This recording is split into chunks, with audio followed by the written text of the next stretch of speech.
अस्सलाम वालेकुम रहमतुल्लाहि व बरकातुहू dear students, welcome to mentor MD CAT. मेरा नाम डॉक्टर सईद रुमान अमजद है। हम डिस्कस कर रहे हैं फिजिक्स का मिनी एमडी कैट। इससे पहले कि मैं डिस्कशन स्टार्ट करूं, कुछ इंपॉर्टेंट बात आपसे मैंने करनी है। इस मिनी एमडी कैट में डिस्कशन में जितने भी हम क्वेश्चन डिस्कस करेंगे, ये सारे के सारे पिछले 10 साल के करीब के एक्चुअल पास पेपर्स के हार्ड क्वेश्चंस हैं। सो majority of students easy moderate question physics के कर लेते हैं, लेकिन हार्ड वालों में उनको मसला होता है और यही हार्ड क्वेश्चंस आपके मेरिट मेकर्स होते हैं। इजी मॉडरेट 1.5 लाख एप्लीकेंट्स में से सबने कर लेने हैं। जो डिफरेंस मेकर्स होंगे, डिसाइसिव फैक्टर जो होगा, वो आखिरी 2-4 हार्ड क्वेश्चंस ही होंगे, जिनकी बेस पर आपका वो 0.06% एग्रीगेट बनेगा, जो आपको कहीं ले जाएगा। ठीक है, तो उसकी प्रैक्टिस करवाने के लिए ये मिनी एमडी कैट आपके लिए बहुत जरूरी है। हमने काफी सारे क्वेश्चंस मिशन 180 में फिजिक्स के यूनिट वाइज टेस्ट में किए हैं, जो कि काफी हार्ड थे। सो ये मिनी एमडी कैट की डिस्कशन जो है वो आपके लिए एक किस्म का असेसमेंट टूल भी होगी कि हाँ, आपको अब हार्ड क्वेश्चंस करने की कितनी प्रैक्टिस हो चुकी है। दूसरा, ये आपके लिए एक मिनी लाइब्रेरी सी भी होगी कि पिछले 10 साल में मैक्सिमम जो हार्ड क्वेश्चंस आए हैं वो कैसे दिखते हैं। सो मैक्सिमम डिफिकल्टी लेवल कितना होगा, जिसका आपको अंदाजा भी हो जाएगा एक्चुअल एमडी कैट में अगर कोई हार्ड क्वेश्चन आया तो वो कैसा होगा, उसका भी आप इसी एमडी कैट के डिस्कशन से अंदाजा लगा सकते हैं। So now we start the discussion. आपने गौर से सुनना है कि किस किस तरह से मैं उन हार्ड क्वेश्चंस को टैकल करता हूं, टाइम कैसे बचाता हूं, सॉल्यूशन में छोटे छोटे ट्रिक्स किस तरह से यूज करता हूं, रिकॉल बेस्ड किस तरह से, कॉन्सेप्ट किस तरह से अप्लाई होता है। आपको अच्छा खासा जो है वो यहाँ पर प्रैक्टिस हो जाएगी हार्ड क्वेश्चंस को अप्रोच करने की। So let's start the discussion. Question number 1 है हमारे पास, अल्टरनेटिंग करंट से स्टेटमेंट जरा पढ़ें। What is the instantaneous power dissipated through a resistor of resistance 10 ohms. Resistor की रेजिस्टेंस आपको दे दी गई है। जिस एसी सोर्स से कनेक्ट किया उसकी फ्रीक्वेंसी 15 हर्ट्ज है और आपने इंस्टेंटेनियस पावर बतानी है, एवरेज पावर नहीं बतानी। एवरेज पावर का तो आपको सिंपल फॉर्मूला पता है कि आप आरएमएस वाली वोल्टेज उठाएं, उसका स्क्वायर लें, डिवाइडेड बाय रेजिस्टेंस कर दें, एवरेज पावर आ जाएगी। हमें इंस्टेंटेनियस पावर बताई गई है, वो पूछी गई है किस इंस्टेंट पर, 1/80 ऑफ सेकेंड वाले इंस्टेंट पर। पीक वोल्टेज हमें दी गई है। अब इस इंस्टेंट पर क्या वोल्टेज होगी वो फाइंड करेंगे, उस इंस्टेंटेनियस वोल्टेज का स्क्वायर लेकर रेजिस्टेंस पर डिवाइड करेंगे तो फिर उस इंस्टेंट की इंस्टेंटेनियस पावर आएगी। अब इंस्टेंटेनियस वोल्टेज किस तरह से फाइंड करते हैं, उसका फॉर्मूला होता है instantaneous voltage is equal to peak voltage multiplied by sine omega t. Omega t की जगह हम लिख सकते हैं 2 pi f t, because omega is equal to 2 pi f. बाकी फॉर्मूला वैसा का वैसा रहेगा, ये बाहर साइन भी वैसा का वैसा होगा, peak value and this will be the instantaneous value का फॉर्मूला। फ्रीक्वेंसी हमें पता है, पीक वैल्यू पता है, वैल्यू पुट करें, आंसर निकालें। Peak value is 20 volts, sine 2 pi 15 hertz की फ्रीक्वेंसी है। टाइम इंस्टेंट कौन सा है, 1/180। टाइम इंस्टेंट भी पुट कर दिया। इस सारे का आपने साइन लेना है तो उसको फिर 20 से मल्टीप्लाई करना है तो इंस्टेंटेनियस वोल्टेज आ जाएगी। सो 20, इसको सिंप्लीफाई करें, 2 से काटेंगे तो ये 90 आ जाएगा, 15 6 90 होता है, 15 6 90, तो ये पाई बाय 6 आ जाएगा। सो 20 साइन पाई बाय 6, ये हमेशा रेडियंस में होता है ये एंगल, साइन के आगे ब्रैकेट वाला। सो रेडियंस में पाई बाय 6 डिग्रीज में 30 डिग्रीज बनता है, साइन 30 1/2 होता है। सो बेसिकली 20 मल्टीप्लाइड बाय 1/2 करेंगे आप तो 10 वोल्ट्स ये आपके पास इंस्टेंटेनियस वोल्टेज आ जाएगी। आपने इंस्टेंटेनियस पावर निकालनी है, इसी 10 को यहाँ पर लगाएं, 10 का स्क्वायर डिवाइडेड बाय रेजिस्टेंस कितनी है, 10 ओम्स है। सो 10 का स्क्वायर 100 होता है, 100 बाय 10 10 ही आएगा। सो 10 वाट्स की इंस्टेंटेनियस पावर है। A option will be the right answer. Next question है हमारे पास from the topic alternating current. Again इसमें एक छोटी सी ट्रिग्नोमेट्रिक आइडेंटिटी लगती है जो आपको जरूर याद करनी है, क्योंकि पास पेपर में आ चुका है, सो आपने इसलिए इसको अपने नोट्स में जरूर लिख लेना है। स्टेटमेंट पढ़ें, relation between N alternating current voltage source and time in SI units is this. ठीक है, नॉर्मली इंस्टेंटेनियस वोल्टेज का जो स्टैंडर्ड इक्वेशन होती है वो होती है instantaneous voltage is equal to peak voltage और आगे होता है साइन ओमेगा टी, ये ओमेगा टी फेज एंगल होता है। अब यहाँ पर क्या है, instantaneous voltage is equal to 120 और आगे ये वाली सारी वैल्यू है, sine 100 pi T, cos 100 pi T, ये वैल्यू बार दोबारा दोनों के साथ है। ठीक है, सो अब इसका हम क्या करेंगे, इसको हम सॉल्व करेंगे। इसको सॉल्व कैसे करेंगे, हमारे पास एक ट्रिग्नोमेट्रिक आइडेंटिटी होती है, यानी कि ट्रिग्नोमेट्रिक का फॉर्मूला होता है जिसका कुछ इस तरह से शेप होती है, 2 sine theta cos theta is equal to sine 2 theta, ये तो 2 थीटा ब्रैकेट में होता है। ये आइडेंटिटी आपने प्रोजेक्टाइल मोशन में रेंज का फॉर्मूला डिराइव करते वक्त भी यूज की थी एफएससी में। ठीक है, तो ये आपको आनी चाहिए। यहां पर हम वही यूज करेंगे, अगर 2 साइन थीटा कॉस थीटा हो तो आप साइन 2 थीटा लिख सकते हैं। अब यहां पर 2 साइन थीटा कॉस थीटा नहीं है, साइन थीटा कॉस थीटा है, तो हम इसको 2 साइन थीटा कॉस थीटा बनाएंगे। कैसे बनाएंगे, हम लिखेंगे instantaneous voltage is equal to 120 की जगह आप 60 मल्टीप्लाइड बाय 2 लिख दें, आगे लिख दें sign 100 pi T cos 100 pi T. ठीक है, अब ये बन गया 2 sin थीटा cos थीटा, तो हम इसकी जगह sin 2 थीटा लिख सकते हैं। तो क्यों ना मैं इसको हटा के 2 sin थीटा cos थीटा को हटा के sin 2 थीटा लिख दूं। 2 मल्टीप्लाइड बाय थीटा मैंने किसको लिया, ये 100 पाई टी को, सो sin 2 थीटा मैंने लिख दिया 200 पाई टी। अब ये आसान हो गया, अब ये स्टैंडर्ड फॉर्म से मिलता जुलता है। Instantaneous voltage is equal to peak voltage sine phase angle, ये सारा का सारा फेज एंगल है। अब आते हैं क्वेश्चन की तरफ। क्वेश्चन में पूछा गया कि पीक वोल्टेज फाइंड करो और फ्रीक्वेंसी फाइंड करो। इन दोनों को आपस में कंपेयर करें तो पीक वोल्टेज की जगह यहाँ पर 60 है, मतलब है peak voltage will be equal to 60 volts. Option में 60 वोल्ट सी और डी में है, तो ए और बी को एलिमिनेट कर दें, इन दोनों में से कोई ऑप्शन होगा। दूसरी चीज हमने फ्रीक्वेंसी फाइंड करनी है। यहाँ पर साइन की जगह साइन है, इस टी की जगह टी है, ओमेगा की जगह ये 2 मल्टीप्लाइड बाय 100 पाई है। सो हम कहेंगे कि omega is equal to 2 multiplied by 100 pi. Omega का फॉर्मूला होता है 2 pi f is equal to 2 multiplied by 100 pi. 2 से 2 कैंसल, पाई से पाई कैंसल, एफ यानी कि frequency will be equal to 100 hertz. This is the frequency.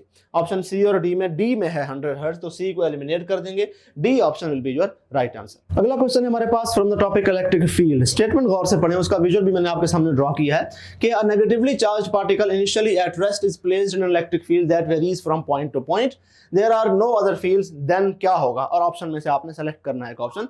अब यहाँ पर जो भी बयान किया गया है उसको मैंने विजुअल फॉर्म में आपके सामने बता दिया है। विजुअल फॉर्म में एक नॉन यूनिफॉर्म इलेक्ट्रिक फील्ड है, जहां पर इलेक्ट्रिक फील्ड लाइंस क्लोजर है, स्ट्रॉन्गर इलेक्ट्रिक फील्ड है, वहां पर electric field lines farther apart हैं, और यहां से वहां जाते वक्त इलेक्ट्रिक फील्ड वेरी कर रही है, डिक्रीज होती जा रही है। तो ये नॉन यूनिफॉर्म इलेक्ट्रिक फील्ड बना दी मैंने। और इलेक्ट्रिक फील्ड लाइंस को अगर एरो हेड से शो करें तो इनकी direction from positive side to negative side इस तरह से होगी। अब यहां पर मैंने एक नेगेटिव चार्ज रख दिया। इलेक्ट्रिक फील्ड इस इंस्टेंट पर क्या होगी, tangent to the electric field line. ये जो पिंक एरो है ये इलेक्ट्रिक फील्ड को शो कर रहा है, ठीक है। अब पॉजिटिव चार्ज अगर यहां पर होता तो पॉजिटिव चार्ज के ऊपर जो फोर्स लगती है वो अलोंग द इलेक्ट्रिक फील्ड लगती है। नेगेटिव चार्ज के ऊपर जो फोर्स लगती है वो opposite to the electric field लगती है। पॉजिटिव चार्ज पॉजिटिव एंड यहां पर है तो ये यहां पर अट्रैक्ट होगा, वहां से रिपेल होगा ना, तो इलेक्ट्रिक फील्ड की अगर वेक्टर उस तरफ है, इसके एग्जैक्टली ऑपोजिट डायरेक्शन होगी इलेक्ट्रिक फोर्स की। सो इलेक्ट्रिक फोर्स की डायरेक्शन जो है मैंने ब्लू वेक्टर से शो की हुई है। न्यूटन के सेकंड लॉ के मुताबिक जिस तरफ फोर्स होती है उसी तरफ एक्सेलरेशन होती है। सो इलेक्ट्रिक फोर्स भी इसी तरफ है, इलेक्ट्रिक फोर्स की वजह से जो एक्सेलरेशन पैदा हो रही है वो भी इसी तरफ है। सो हम कह सकते हैं कि इस चार्ज के ऊपर जो फोर्स है और एक्सेलरेशन है वो tangent to the electric field lines है। ऑप्शन में से यही ऑप्शन देखें, the direction of acceleration of the particle is tangential to the electric lines of force at every instant. ये जहां पर भी होगा हर पॉइंट पर इसकी इलेक्ट्रिक फोर्स हमेशा tangent to electric field lines होगी, और जो इलेक्ट्रिक फोर्स है वो भी tangent to electric field lines होगी। इलेक्ट्रिक फोर्स और इलेक्ट्रिक फील्ड आपस में एंटी पैरेलल होंगे। C option is the most appropriate answer, this will be our right answer. अगला क्वेश्चन आप स्टेटमेंट पढ़ें जरा, इसकी बड़ा इंटरेस्टिंग सा क्वेश्चन है। क्वेश्चन का विजुअल मैंने आपके सामने ड्रॉ किया हुआ है, पहले आप वीडियो को पॉज करके स्टेटमेंट पढ़ लें, फिर वही चीज मैं आपको यहाँ पर एक्सप्लेन करता हूँ कि यहाँ पर कहा क्या गया है। बेसिकली एक क्लिफ है, पहाड़ी है, इसके ऊपर से 2 पत्थर हमने इस लेवल से फेंके हैं। 20 मीटर्स की हाइट से दोनों पत्थर हैं, फेंके नहीं है, बेसिकली एक को हमने ड्रॉप किया यानी रेस्ट से फेंक दिया, और जब 1 सेकंड गुजर गया यानी कि 1 सेकंड गुजरने के बाद वो थोड़ा बहुत यहाँ पर कहीं पर नीचे आ चुका होगा, 1 सेकंड पास्ट, उसके बाद हमने दूसरा पत्थर थ्रो किया। This is dropped object, this is throne object. उसको कोई ना कोई इनिशियल वेलोसिटी दे के भेजा है, इसकी इनिशियल वेलोसिटी 0 थी, ठीक है। सो इसको 1 सेकंड गुजर गया, थोड़ा सा आगे पहुंच गया, उसके बाद हमने उसको फेंका, लेकिन चूंकि उसको फेंका है, उसको इनिशियल स्पीड कुछ ना कुछ दे के भेजी है, तो अच्छा खासा वो फास्ट था और दोनों ग्राउंड को इकट्ठे ही टच हुए, ठीक है। हालांकि उसको इसके 1 सेकंड बाद फेंका है, लेकिन चूंकि उसको फेंका है, इसको ड्रॉप किया था, both touch the ground simultaneously. Question हमसे ये पूछा गया है कि इस स्टोन को कितनी वेलोसिटी से फेंका होगा, ये हमारे पास क्वेश्चन है, इसका हमने आंसर ढूंढना है। अब सबसे पहले हम देखते हैं कि इस ड्रॉप्ड ऑब्जेक्ट को यहां तक पहुंचने में कितना टाइम लगा होगा। सिंपल सा फॉर्मूला है हमारे पास, h is equal to half g t square. Height कितनी है 20 मीटर्स, 1/2 जी, जी की वैल्यू 10 लें तो 10 को 2 पर डिवाइड करने से 5 आएगा। टाइम कितना लगेगा वो हमने फाइंड करना है। 5 1 5, 5 4 20, t square will be equal to 4, square root लेंगे तो t will be equal to 2 seconds, यानी कि शुरू से लेकर यहां तक 2 सेकेंड्स लगे हैं इस स्टोन को, वर्टिकली ड्रॉप्ड स्टोन को, ठीक है। और जब ये 1 सेकेंड गुजर चुका था उसके बाद हमने इस स्टोन को थ्रो किया है, यानी कि अब इसको फर्दर यहां से आगे जाने में 1 सेकंड और लगेगा। उसी 1 सेकंड के अंदर अंदर इस स्टोन ने शुरू से यहां तक का फासला तय करना है, तब जाकर दोनों इकट्ठे पहुंच पाएंगे। समझ आ गई? सो हमने बेसिकली फाइंड क्या करना है, हमारे पास डिस्टेंस है 20 मीटर्स और ये सारा डिस्टेंस 1 सेकंड के अंदर अंदर कवर करना है, क्योंकि 1 सेकंड तक ये वाला पत्थर यहां से नीचे पहुंच चुका होगा, आपने 1 सेकंड में पहुंचना है। सो टाइम आपको पता है, डिस्टेंस आपको पता है, आपने फाइंड करना है कितनी वेलोसिटी से फेंकना चाहिए। सो हमारे पास इक्वेशन कौन सी लगेगी, second equation of motion, distance is equal to VIT plus half GT square. कितना डिस्टेंस कवर करना है, 20 मीटर्स का। इनिशियल वेलोसिटी क्या होगी हमें नहीं पता, कितना टाइम लगेगा बेसिकली यहां से यहां तक पहुंचने में कितना टाइम लगना चाहिए, 1 सेकंड, प्लस 1/2 G की वैल्यू अप्रोक्सीमेटली 10 ले लें, अगेन टाइम 1 का स्क्वायर ले लेंगे। क्या फॉर्मूला बन जाएगा, 20 is equal to initial velocity plus 2 5 10 5 आ जाएगा। Initial velocity will be equal to 20 minus 5, initial velocity will be equal to 15 meters per second. So आपको इस दूसरे पत्थर को 15 मीटर पर सेकंड से फेंकना पड़ेगा, तब जाकर ये दोनों इकट्ठे पहुंच पाएंगे। सो ओवरऑल समराइज करें तो हुआ क्या कि आपने एक स्टोन को ड्रॉप किया वर्टिकली, 1 सेकंड गुजर गया, उसके बाद आपने इस स्टोन को 15 मीटर पर सेकंड की वेलोसिटी से थ्रो किया, स्टिल दोनों इकट्ठे पहुंच गए। ठीक है, इसको यहां से यहां तक पहुंचने में 2 सेकंड लगे, उसको यहां से यहां पहुंचने में 1 सेकंड लगा।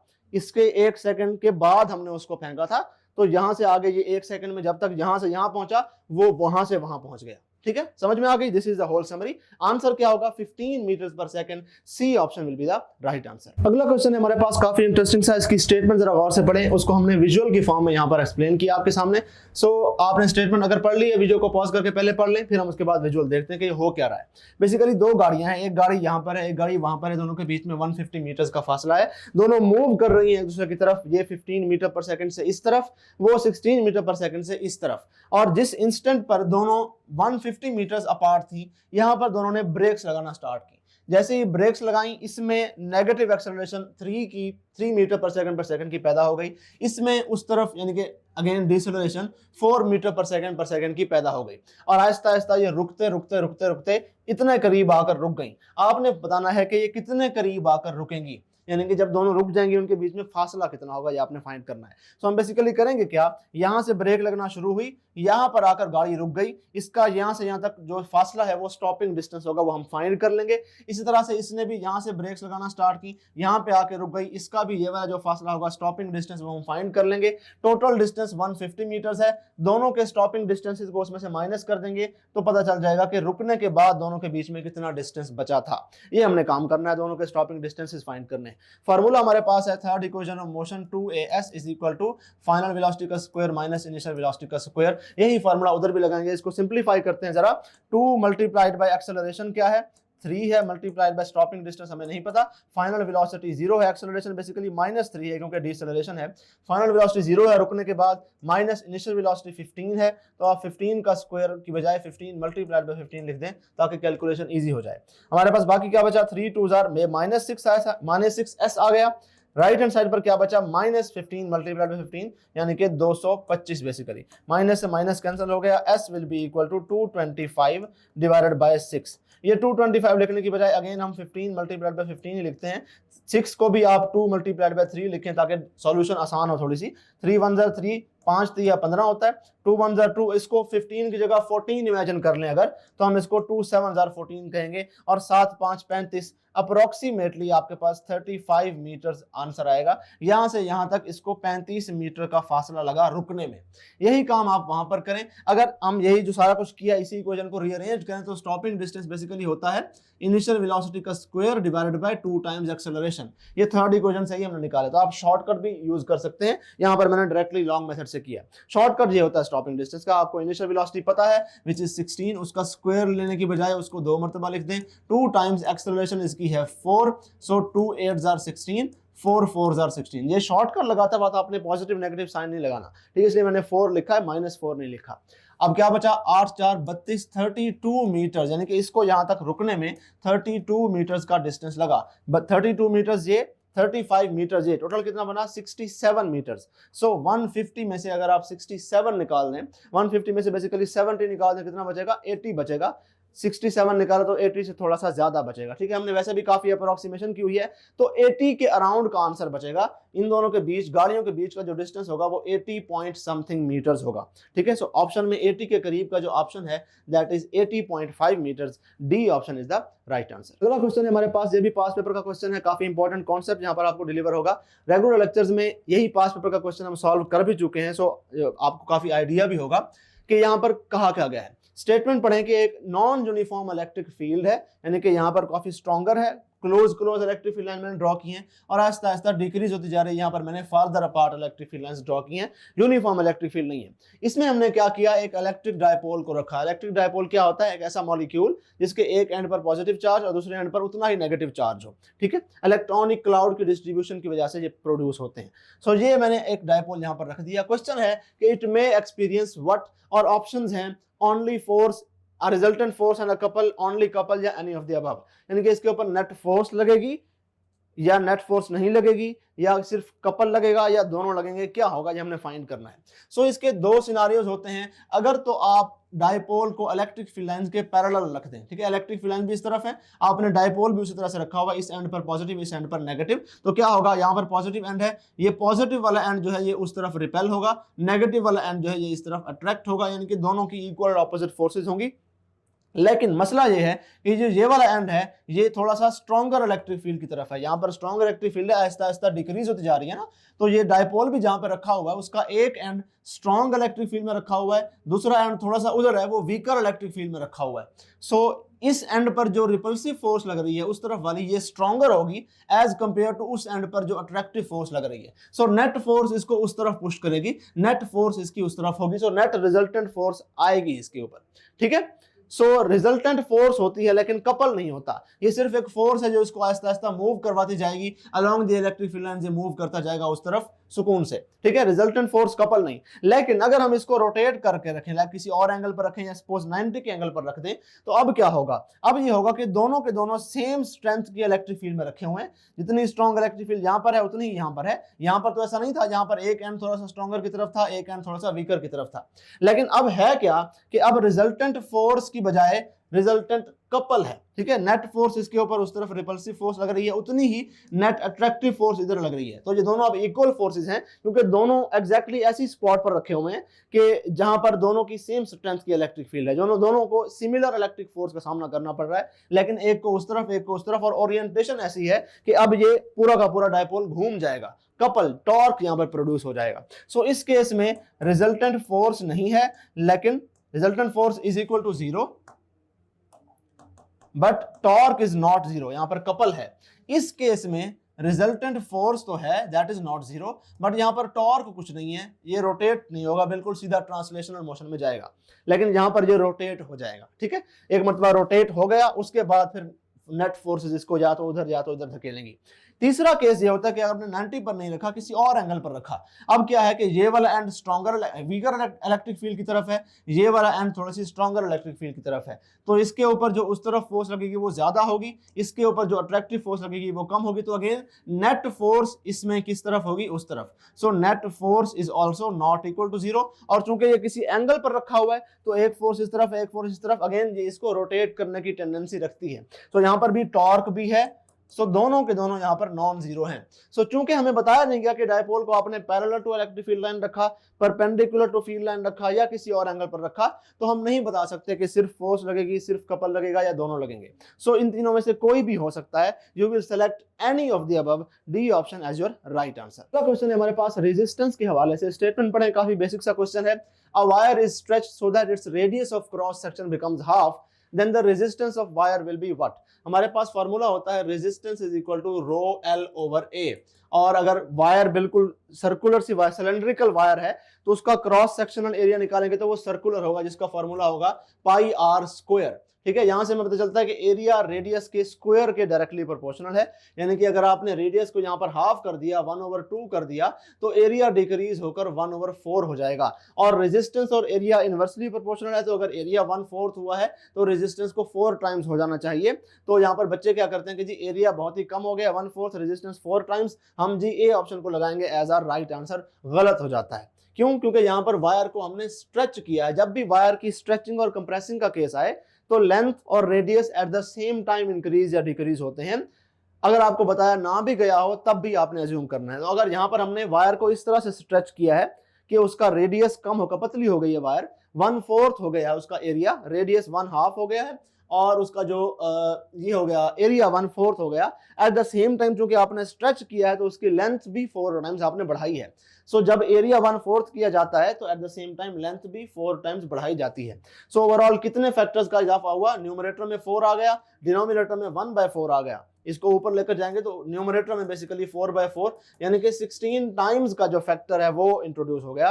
Total overall right hand side 16 times बढ़ गई है, तो रेजिस्टेंस जो कि लेफ्ट हैंड साइड पर है वो भी 16 टाइम्स बढ़ जाएगी। So 16 times of the initial resistance हो जाएगी इस वायर की resistance after you have stretched. इसका जनरल फॉर्मूला भी आपको आना चाहिए कि resistance after stretching R dash is equal to n square multiplied by resistance before stretching. So before stretching जितनी भी थी, after stretching n square r होती है। ये n क्या होता है? जितने टाइम्स आपने उसकी लेंथ को बढ़ाया है, ठीक है ना। यहाँ पर रेडियस को 1/2 कर दिया है, एरिया को 1/4 कर दिया, तो लेंथ को 4 टाइम्स कर दिया है। तो यहाँ पर हम 4 पुट करेंगे। सो 4 का स्क्वायर मल्टीप्लाइड बाय r यानी कि 16r। यहां से भी हम शॉर्टकट तरीके से आसानी से फाइंड कर सकते हैं। सो आंसर एनीवेज क्या होगा? 16R, D option will be the right answer. अगला क्वेश्चन है हमारे पास अल्टरनेटिंग करंट के चैप्टर में से स्टेटमेंट पढ़ें कि an alternating current varies with time according to this. General formula हमें करंट का दे दिया गया है। What is the mean power delivered by the current in a resistive load जिसकी रेजिस्टेंस 10 ओम्स है। हमारे पास मीन पावर के लिए हमेशा आरएमएस वैल्यू यूज होती है, एवरेज पावर है। करंट की इंस्टेंटेनियस वैल्यू दी गई है, यहां से आरएमएस वैल्यू निकालेंगे और उस IRMS का स्क्वायर लेकर रेजिस्टेंस से मल्टीप्लाई कर देंगे। रेजिस्टेंस भी हमें गिवन है। अब यहां से किस तरह निकालेंगे? हमें जनरल फार्मूला आना चाहिए कि instantaneous current is equal to peak current multiplied by sine omega t. इसको इससे कंपेयर करें तो इंस्टेंटेनियस करंट की जगह I है, पीक करंट की जगह यहां पर 5 है, multiplied by sine omega t. So peak current 5 ampere का हुआ। RMS current basically is equal to peak current divided by 2 का स्क्वायर रूट होता है, ठीक है ना। ये आपको फार्मूला पता है। So peak current is 5 divided by 2 का स्क्वायर रूट, इतने एम्पियर का आरएमएस करंट होगा। अब स्क्वायर रूट को सॉल्व करने की जरूरत नहीं है, वो यहाँ पर खुद ही सॉल्व हो जाएगा। ये वैल्यू आप यहाँ पर पुट करें, 5 डिवाइडेड बाय 2 का स्क्वायर रूट, ये है आरएमएस करंट। इसका स्क्वायर लेना है, मल्टीप्लाई करना है रेजिस्टेंस से विच इज 10 ओम्स। 5 5 25 हो जाएगा। 2 स्क्वायर रूट का स्क्वायर लेंगे तो वो 2 आ जाएगा, स्क्वायर से स्क्वायर रूट कैंसिल हो जाएगा, मल्टीप्लाइड बाय 10 करेंगे। 2 5 10, 25 5 125 आ जाता है। 125 वाट्स की एवरेज पावर होगी। ए option will be your right answer. अगला क्वेश्चन बहुत ही इंटरेस्टिंग सा है, गौर से सुनना है आपने। स्टेटमेंट पढ़े जरा इसकी, जो भी लिखा हुआ है यहाँ पर उसको मैंने विजुअल आपके सामने ड्रॉ कर दिया है। बेसिकली होता यह है कि ऑयल ड्रॉप एक्सपेरिमेंट में, ये अब ऑयल ड्रॉप का क्वेश्चन है नहीं, ये बेसिकली क्वेश्चन फ्लूइड डायनामिक्स का है, टर्मिनल वेलोसिटी से रिलेटेड क्वेश्चन है। तो आपने गौर से सुनना है।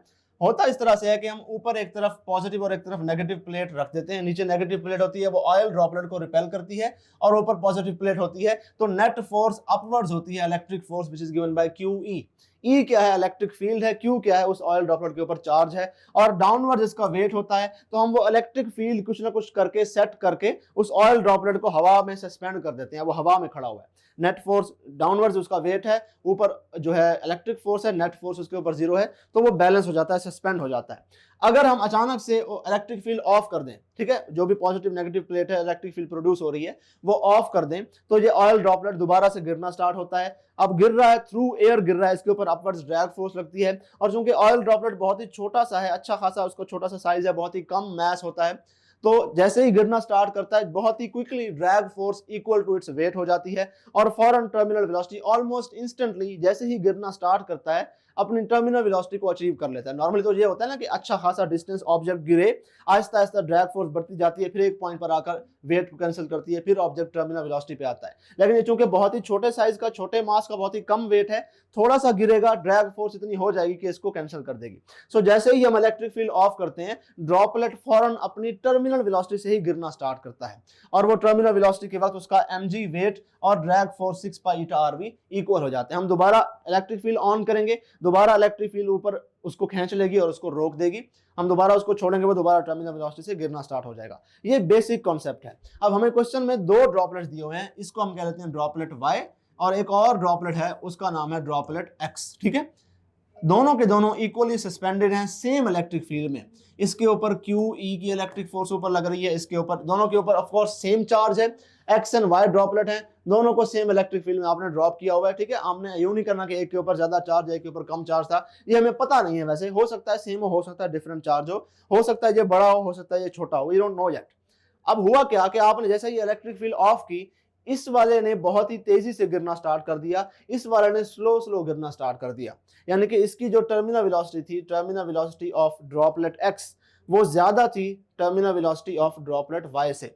अब टर्मिनल वेलोसिटी क्यों ज्यादा थी, किस चीज पर डिपेंड करती है टर्मिनल वेलोसिटी? उसका फॉर्मूला होता है 2gr² रॉ डिवाइडेड बाय 9 ईटा।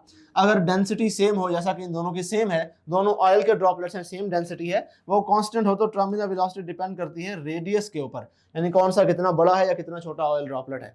सो इसकी टर्मिनल वेलोसिटी ज्यादा है, इसका मतलब है इसका रेडियस भी ज्यादा होगा, ये बड़ा ड्रॉप होगा वो छोटा ड्रॉप होगा। ये हमने एस्टेब्लिश कर लिया। अब क्वेश्चन ये है कि आपने ये बताना है कि चार्ज किस पर ज्यादा या किस पर कम था इससे पहले। ठीक है, ये आपने बताना है। अब ये बड़ा ड्रॉपलेट है, इसका मास ज्यादा है, इसका वेट ज्यादा है, यानी कि जब हमने इलेक्ट्रिक फील्ड ऑन करके रखी हुई थी तो इसको बैलेंस करने के लिए अपवर्ड्स ज्यादा फोर्स चाहिए होगी, भारी है ना, बड़ा ड्रॉपलेट है तो भारी है, जबकि उसका चूंकि मास कम था, छोटे रेडियस का ड्रॉपलेट था, उसको बैलेंस करने के लिए कम इलेक्ट्रिक फोर्स चाहिए होगी। अब इलेक्ट्रिक फील्ड तो दोनों को सेम मिल रही है, electric force is given by Q multiplied by electric field. ये इलेक्ट्रिक फील्ड इसकी जितनी है उसकी उतनी उसकी भी है, तो इसका मतलब है इसका चार्ज जरूर ज्यादा होगा, तब जाके इस पर इलेक्ट्रिक फोर्स ज्यादा हुई, ताकि इसके हैवी वेट को भी बैलेंस कर पाए। उसके ऊपर चार्ज कम होगा तो उसके ऊपर कम इलेक्ट्रिक फोर्स लगी, उसने भी उसको बैलेंस कर दिया, क्योंकि वो छोटा ड्रॉपलेट था, कम मास वाला था।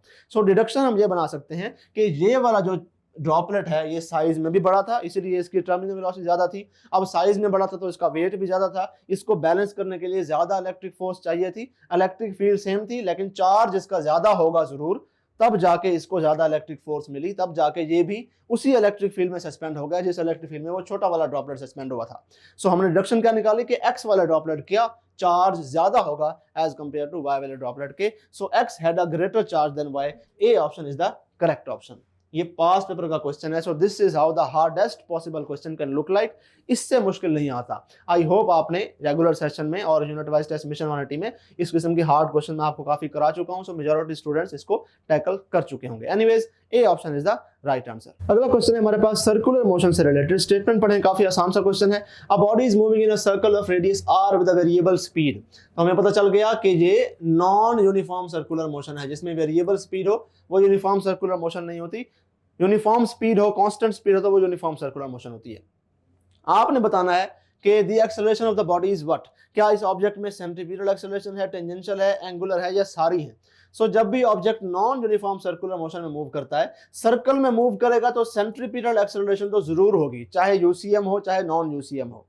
अब बाकी दो होंगी कि नहीं होंगी, टेंजेंशियल और एंगुलर, वो हमने देखना है। अगर नॉन यूनिफॉर्म सर्कुलर मोशन में होगा तो उसकी स्पीड हर इंस्टेंट पर डिफरेंट होगी।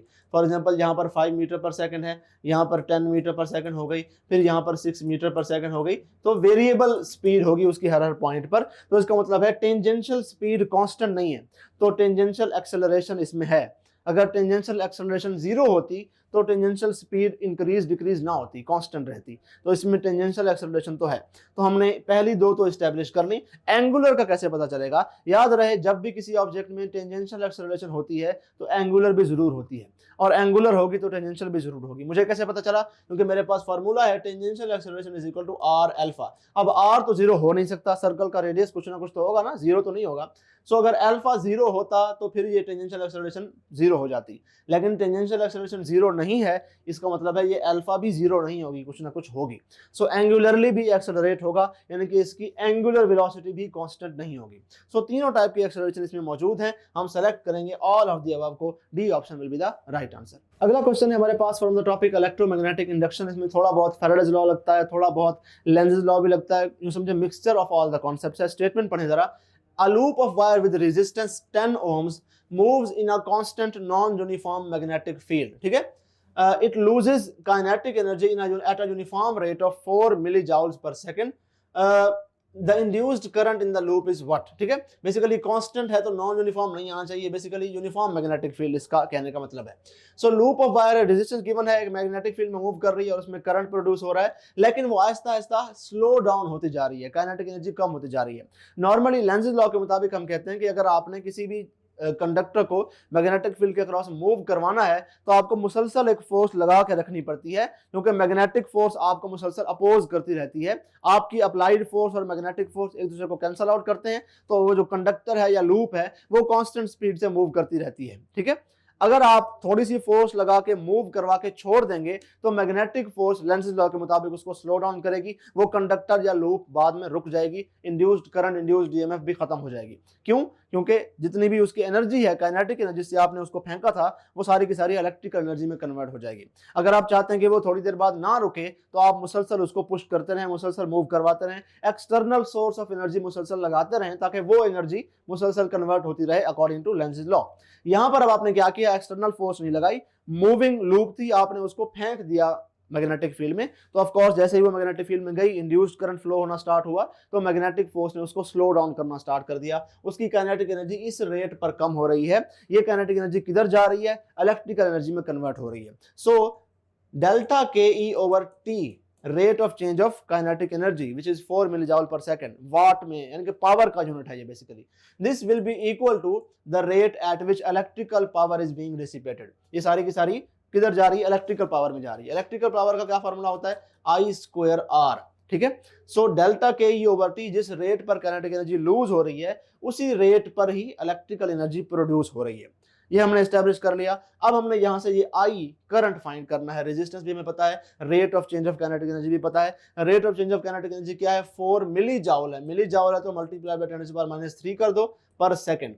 पावर की जगह आई स्क्वायर हमने वैसा का वैसा रखना, हमें पता नहीं है उसका, वो फाइंड करना है। रेजिस्टेंस है कितनी? 10 ओहम्स है। अब इसको आपने रीअरेंज करना है, you will find the answer I square is equal to 4 multiplied by 10⁻³ ये 10⁻1 था, उधर जाकर -1 हो जाएगा। सो -3 -1, 4 मल्टीप्लाइड बाय 10⁻⁴ आ जाएगा। ये आई स्क्वायर है। अगर आई करेंगे तो इसका स्क्वायर रूट लेना पड़ेगा। 4 का स्क्वायर रूट होता है 2, 10⁻⁴ का स्क्वायर रूट होता है 10⁻², इतने एम्पियर्स। इसको मिली एम्पियर्स में कन्वर्ट करें तो 20 मल्टीप्लाइड बाय 10⁻³ करना पड़ेगा।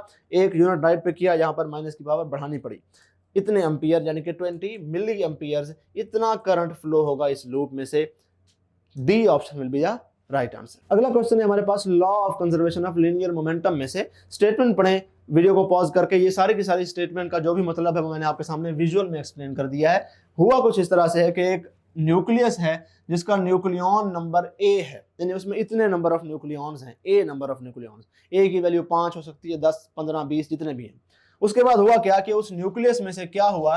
It decays by emitting a proton. कुछ भी ऐसा हुआ कि उसमें से एक प्रोटॉन निकल गया, ठीक है। अब प्रोटॉन किसी वेलोसिटी से उस तरफ जा रहा है और न्यूक्लियस उतनी ही मोमेंटम से ऑपोजिट साइड पर मूव करेगा, तब जाकर जो है law of conservation of linear momentum हो जाएगा सेटिस्फाई।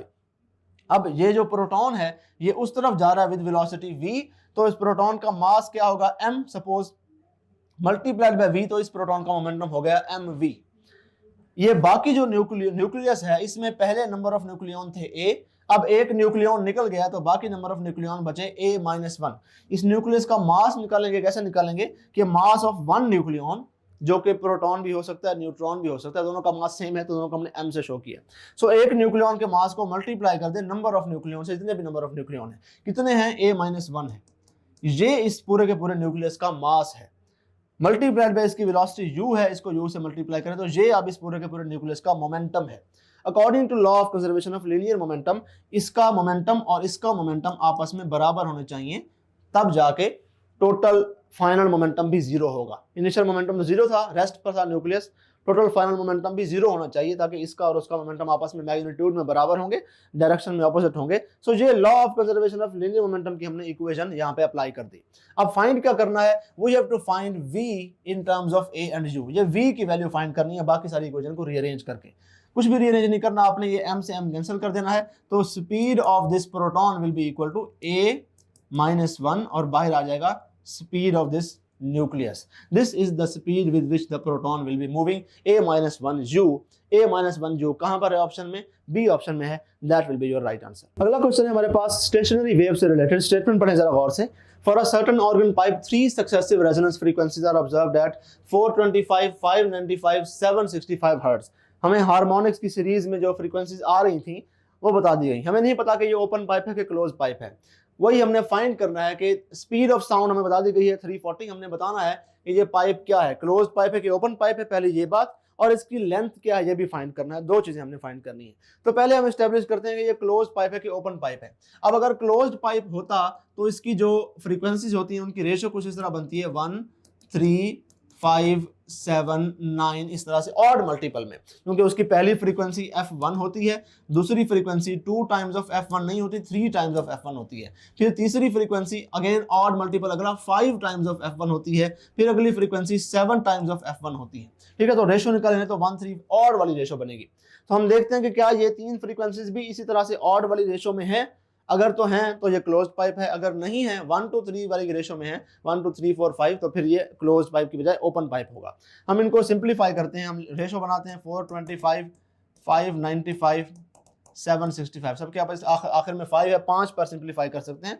सो 8 5 40, 2 उधर गया, 5 5 25, 5 एकम 5, 5 एकम 5, 4 उधर गया, तो 5 9 45। यहाँ पर भी 5 एकम 5, 5 5 25, 5 दिया 15। सिंप्लीफाई कर लिया, मजीद सिंप्लीफाई करने की अभी भी जरूरत है। इनमें से सिर्फ ये इसके आखिर में 5 है, ये 5 पर कैंसिल होता है। इसको 5 पर जरा कैंसिल करके देखें तो 5 1 5, 5 7 35 आएगा। तो 17 मल्टीप्लाइड बाय 5 17 का मल्टीपल है। हम बाकी देखते हैं कि यह भी 17 के मल्टीपल है कि नहीं है। 17 को मल्टीप्लाई करो अगर 7 से तो क्या आता है, 7 7 49, 7 एकम 7 और 4 11, सो 119 आता है। 17 को 7 से मल्टीप्लाई करें तो 119 आता है। तो मतलब हम 17 पर कैंसिल आउट कर सकते हैं, रेशियो को फर्दर सिंप्लीफाई कर सकते हैं। तो 17 multiplied by 5 is 85, 17 multiplied by 7 is 119। अगला भी 17 का शायद कोई मल्टीपल हो। अगर हमने ये वाली रेशो बनानी है तो 5 7 के बाद अगली रेशो 9 की आनी चाहिए। तो 17 मल्टीप्लाइड बाय 9 करके देखते हैं तो 9 7 63 आता है, 3 लगाएंगे 6 हासिल, 9 एकम 9 और 6 15 आ जाएगा, 153 आता है। तो 17 मल्टीप्लाइड बाय 9, तो इनकी रेशो 5 7 9 ऑड वाली रेशो बन गई है, यानी कि ये क्लोज्ड पाइप है। एक चीज तो एस्टेब्लिश कर ली हमने, ओपन पाइप वाले ऑप्शन एलिमिनेट कर दें, ए और बी में से कोई आंसर होगा। अब हमने देखना है कि इस पाइप की लेंथ क्या होगी। हमारे पास फॉर्मूला होता है frequency of any nth harmonic is equal to frequency of nth harmonic is equal to NV/4L। ये फॉर्मूला होता है क्लोज्ड पाइप का। NV/2L होता तो ओपन पाइप का होता। अब इन तीनों फ्रीक्वेंसीज में से कोई भी उठा लें, यहाँ पर पुट कर दें, उसकी n वैल्यू पुट कर दें, स्पीड ऑफ साउंड गिवन है, आप लेंथ फाइंड कर सकते हैं। हम पहली उठाते हैं, ये कौन सी है, 5th फ्रीक्वेंसी, अगली 7th है, अगली 9th है। ये पुट करेंगे तो n की जगह 7 लगाएंगे, ये पुट करेंगे तो n की जगह 9 लगाएंगे। सबसे छोटी वाली उठा लेते हैं, 5 लगा लेंगे हम यहाँ पर। सो 5th फ्रीक्वेंसी कितनी है, 425 है, इसके लिए n की वैल्यू 5 है, स्पीड क्या है 340 साउंड की, divided by 4 multiplied by length. ठीक है, अब इसको आपने रीअरेंज करना है, you will find the answer. L को इधर लेकर आए, उसको उधर लेकर जाएं, 5 multiplied by 340 divided by 4 multiplied bye 4 2 5। इन दोनों को आपस में कैंसिल करें, इसको आपस में कैंसिल करें, 2 दूनी 4, 170 आ जाएगा, 2 1 2, यहाँ पर क्या आ जाएगा 7 दूनी 14 और 3 उधर जाएगा, 2 8 16 आएगा बल्कि, और 1 उधर जाएगा तो 2 5 10 85 आता है। इसको जरा कैंसिल करने की कोशिश करें, 5 1 5, यहाँ पर भी 85 आ जाएगा, 85 से 85 भी कैंसिल हो जाएगा, लेंथ कितनी आ जाएगी 1 मीटर आ जाएगी। सो 1 मीटर की लेंथ है, ये ए ऑप्शन में है। बी ऑप्शन को एलिमिनेट कर दे, A option will be your right answer. तो ये क्लोज्ड पाइप है, ये हमें पता चला इस रेशो से। फिर उसके बाद हमने फॉर्मूला लगाया किसी एक फ्रीक्वेंसी को उठा के, और लेंथ भी हमने कैलकुलेट कर ली, वो लेंथ है 1 meter. A option is your right answer. अगला क्वेश्चन है हमारे पास स्टेशनरी वेव से रिलेटेड। स्टेटमेंट जरा गौर से पढ़ें इसकी। जिस स्टेटमेंट में जो भी चीजें बयान की गई हैं वो सारी की सारी मैंने आपको यहाँ पर विजुअल की फॉर्म में एक्सप्लेन कर दी हैं। हुआ कुछ इस तरह से है कि हमारे पास एक हॉरिजॉन्टल ट्यूब थी, हॉलो ट्यूब, यानी कि एयर कॉलम था, और उसके अंदर हमने क्या किया, स्टेशनरी वेव एस्टैब्लिश की। स्टेशनरी वेव एस्टैब्लिश करने से पहले उसके अंदर हमने पाउडर सा डाल दिया, डस्ट सी फाइन से पार्टिकल्स डाल दिए।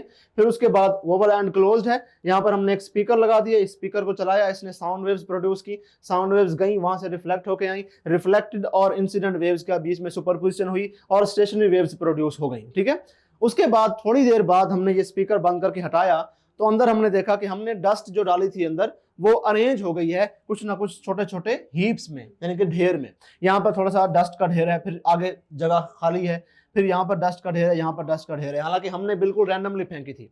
सो आपने बताना है, क्वेश्चन में आपको बताया गया कि एक डस्ट के हीप और अगले डस्ट के हीप के बीच में जो डिस्टेंस है वो 1 सेंटीमीटर का है। यहां से यहां तक का डिस्टेंस जो है वो 1 सेंटीमीटर का है। सो आपने क्या बताना है, आपने बताना है वेवलेंथ क्या होगी। अब ये बेसिकली है क्या एक्चुअल में, अगर आप ए लेवल से हैं तो आपने जरूर, ये आपकी तो एंड ऑफ चैप्टर क्वेश्चन में इस तरह के क्वेश्चन शामिल हैं। इस एक्सपेरिमेंट का नाम है ये, अगर आप में से किसी को इंटरेस्ट हो तो आप इसको गूगल कर सकते हैं, वैसे ये एक्स्ट्रा है, आपने इसको करना नहीं है। हुआ बेसिकली ये है कि स्टेशनरी वेव्स जब प्रोड्यूस होती हैं एयर में साउंड की वजह से, वो लॉन्गिट्यूडिनल स्टेशनरी वेव्स होती हैं। तो अगर हम उसके एंटी नोड वाले पॉइंट पर यहाँ पर देखें तो ये पार्टिकल्स बिल्कुल आगे पीछे अच्छी खासी स्पीड से मूव कर रहे हैं। लॉन्गिट्यूडिनल है तो आगे पीछे मूव करेंगे, ट्रांसवर्स नहीं है, अप डाउन मूव नहीं करेंगे। ये हम जो ग्राफ बनाते हैं बेसिकली सिर्फ एक वेव फॉर्म होती है ये बताने के लिए कि कहाँ पे डिस्प्लेसमेंट नेगेटिव मैक्सिमम है, कहाँ पर जीरो है, कहाँ पे पॉजिटिव मैक्सिमम है, ठीक है, होती लॉन्गिट्यूडिनल वेव्स हैं। तो इस एंटी नोडल वाले पॉइंट पर और ये सारे के सारे पार्टिकल फॉरवर्ड बैकवर्ड मूव कर रहे हैं विद वेरी हाई वेलोसिटी। सो ये जब मूव करेंगे तो they will brush off this dust या ब्रश ऑफ दिस पाउडर, झाड़ू सा लगा देंगे तो यहां से पाउडर हट जाएगा। इसके आगे यहां पर ये वाले पार्टिकल्स भी फॉरवर्ड बैकवर्ड मूव कर रहे हैं, यहां पर भी हवा बहुत तेजी से आगे पीछे मूव कर रही है, तो यहां से भी डस्ट हट जाएगी। बीच में ये नोडल पॉइंट है, ये मूव नहीं कर रहा बिल्कुल भी। यहां पर सारे के सारे वो वहां से डस्ट स्वीप होके, यहां से डस्ट स्वीप होके यहां पर इकट्ठी हो जाएगी। सो ये जहां पर भी डस्ट के पार्टिकल्स होते हैं, हीप्स होते हैं उनके, इसका मतलब है वो नोडल पॉइंट आपको बताया गया है, ठीक है। अगर इसको एक्चुअल में, ये तो 2D डायग्राम बनी हुई है, एक्चुअल में इस एयर कॉलम को खोल के देखेंगे अंदर से तो उसकी चारों तरफ जो सर्कुलर वॉल्स हैं उसके ऊपर चारों तरफ वो डस्ट का एक लेयर सी होगी, फिर कुछ एरिया क्लीन होगा, फिर चारों तरफ डस्ट की लेयर होगी, फिर कुछ एरिया क्लीन होगा। तो जहां पर वो डस्ट की रिंग्स बनी हुई हैं वहां के पार्टिकल्स बेसिकली मूव नहीं कर रहे थे, वो नोडल पॉइंट्स थे। अब आपको ये बेसिकली जो डिस्टेंस दिया गया है ये नोडल पॉइंट्स के बीच में डिस्टेंस दिया गया है, और आपको पता है नोडल पॉइंट्स के बीच में जो डिस्टेंस होता है वो हाफ लैम्डा के बराबर होता है। और वो हाफ लैम्डा कितना है इस केस में, 1 सेंटीमीटर। सो हाफ लैम्डा अगर 1 सेंटीमीटर है तो लैम्डा क्या होगा, 2 सेंटीमीटर। सो 2 सेंटीमीटर ऑप्शन में कहीं नहीं है, इसको मीटर्स में कन्वर्ट करेंगे तो 0.02 मीटर्स होगा, यानी कि ए option will be the right answer. अगर आपको इंटरेस्ट हो तो आप इस चीज को गूगल करके इसको फर्दर भी स्टडी कर सकते हैं, काफी इंटरेस्टिंग है, लेकिन ए लेवल वालों के लिए ये थोड़ा सा फेमिलियर होगा क्योंकि वो ऑलरेडी पढ़ चुके हैं। एनीवेज आपको ये स्टेशनरी वेव्स का ये भी सिनेरियो होना चाहिए, बिकॉज ये भी एफएमडीसी में 10 साल पहले आ चुका है। पास्ट 10 ईयर्स की हम एमसीक्यू डिस्कस कर रहे हैं, तो इस किस्म के क्वेश्चन भी आप एक्सपेक्ट कर सकते हैं। मैक्सिमम हार्ड लेवल के अगर आए तो इस किस्म के आ सकते हैं। अगला क्वेश्चन है हमारे पास वेक्टर एडिशन से रिलेटेड। स्टेटमेंट पढ़ें कि हमारे पास दो फोर्सेज हैं, उनके मैग्नीट्यूड्स का जो सम है वो 16 न्यूटन है, ठीक है, यानी कि उनको सिंपली ऐड कर दें अरिथमेटिक स्केलर्स की तरह तो जवाब 16 न्यूटन आता है। अब वो 8 और 8 16 भी हो सकते हैं, 12 और 4 16 भी हो सकते हैं, 10 और 6 16 भी हो सकते हैं। आगे स्टेटमेंट पढ़ते हैं, उनकी रिजल्टेंट फोर्स 8 न्यूटन की है, ठीक है ना। लाजमी नहीं है कि हमेशा वेक्टर्स को सिंपली ऐड करने से जो आंसर आए वही उनका रिजल्टेंट भी हो। अगर वो किसी और एंगल पर है, पैरेलल फोर्सेस होते तो सिंपली ऐड कर देते, एंटी पैरेलल होती हैं ऑपोजिट डायरेक्शन में तो हम सब्ट्रैक्ट करते हैं, लेकिन ये किसी और एंगल पर है और इनका रिजल्टेंट जो है उसका मैग्नीट्यूड 8 न्यूटन का है, और जो रिजल्टेंट की डायरेक्शन है that is perpendicular to the minimum force, यानी कि इन दो फोर्सेस में से एक बड़ी है एक छोटी है, उनमें से जो छोटी फोर्स है उसके परपेंडिकुलर है रिजल्टेंट। तो एक चीज तो हमें पता चल गई कि जिन दो फोर्सेस के मैग्नीट्यूड्स को ऐड करने से 16 न्यूटन आता है वो दोनों फोर्सेस 8 न्यूटन की तो नहीं हो सकती, ठीक है, क्योंकि उन दोनों में से एक छोटी है एक बड़ी है। सो 8 न्यूटन वाला ऑप्शन तो आपने एलिमिनेट कर दिया, बाकी ए और सी हो सकता है, ना हुआ तो डी ऑप्शन होगा।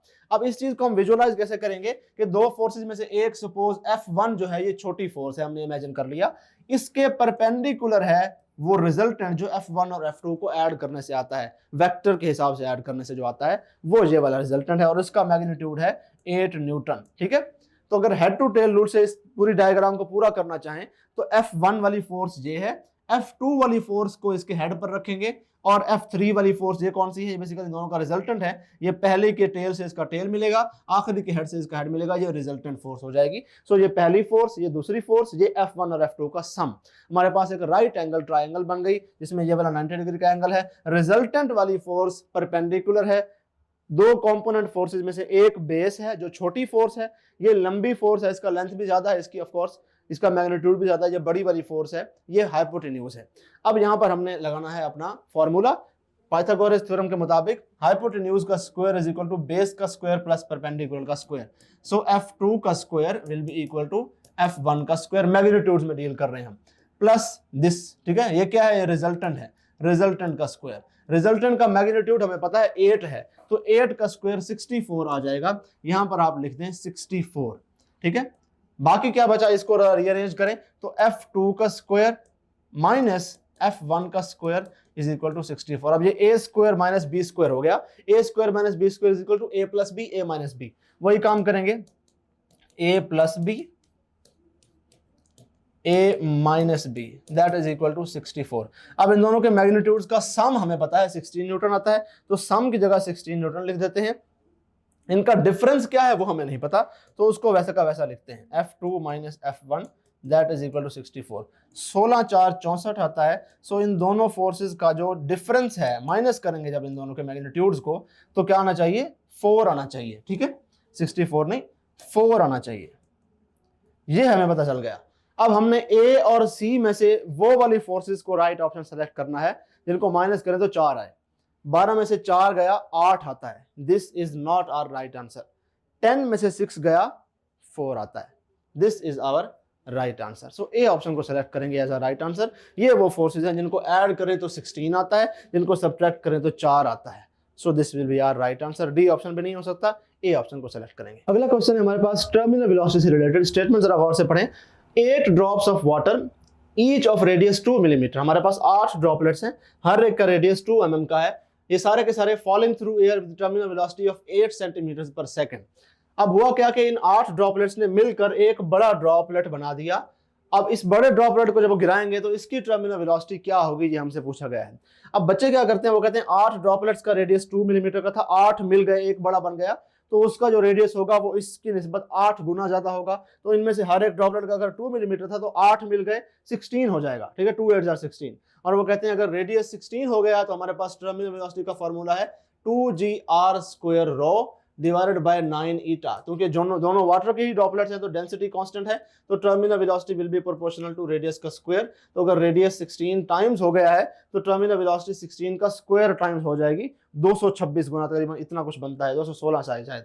वो ऑप्शन में होता नहीं है, बच्चे हो जाते हैं कंफ्यूज। तो ऐसा नहीं करना आपने, जब भी ड्रॉपलेट्स मिलते हैं, स्फेरिकल ड्रॉपलेट्स मिलकर एक बड़ा दूसरा स्फेरिकल ड्रॉपलेट बनाएंगे बड़े वाला, तो ऐसा नहीं होगा कि जितने ड्रॉपलेट्स मिले उतने टाइम्स रेडियस बढ़ जाएगा, वॉल्यूम उतने टाइम्स बढ़ेगा। अगर ये सारे एक मिलीमीटर क्यूब के थे तो ये मिलकर 8 मिलीमीटर क्यूब के वॉल्यूम वाला ड्रॉपलेट बना देंगे। अब उसका रेडियस उतने टाइम ज्यादा नहीं होगा। रेडियस कितने टाइम्स होगा, इसके लिए हमारे पास जनरल फार्मूला होता है r dash is equal to n raised to power 1/3 multiplied by r। यानी कि इन छोटे ड्रॉपलेट्स का जितना भी रेडियस था वो r है, और n क्या है, जितने नंबर ऑफ ड्रॉपलेट्स हैं, तो आपको इनके मिलने से जो बड़ा ड्रॉपलेट बनेगा उसका रेडियस मिल जाएगा।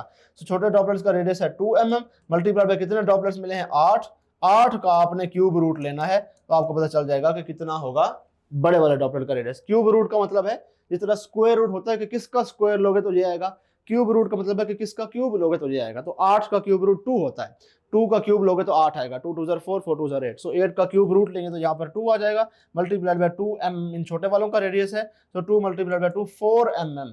ये छोटे 8 ड्रॉपलेट 2 mm वाले मिलेंगे तो एक बड़ा ड्रॉपलेट 4 mm के रेडियस वाला बनेगा।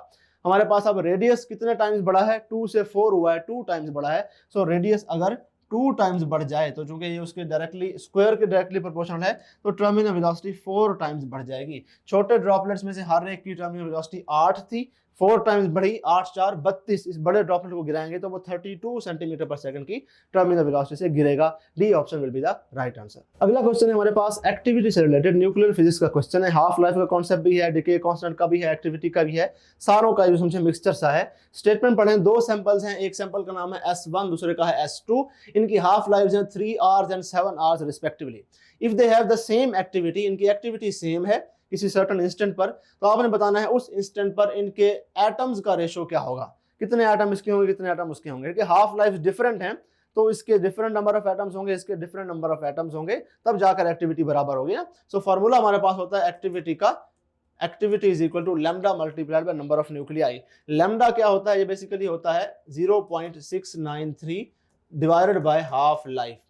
हम इसको अगर रीअरेंज करेंगे फॉर्मूले को तो फॉर्मूला बनेगा 0.693 number of nuclei divided by half life. इसको रीअरेंज करें तो half life is equal to 0.693 multiply by number of nuclei divided by rate of radioactivity. Activity है, डिके रेट है, वो इधर आ जाएगा। ठीक है, अब एक्टिविटी सेम है दोनों की तो उसको कांस्टेंट रख दें तो हाफ लाइफ और नंबर ऑफ न्यूक्लियाई आपस में प्रोपोर्शनल हो जाएंगे।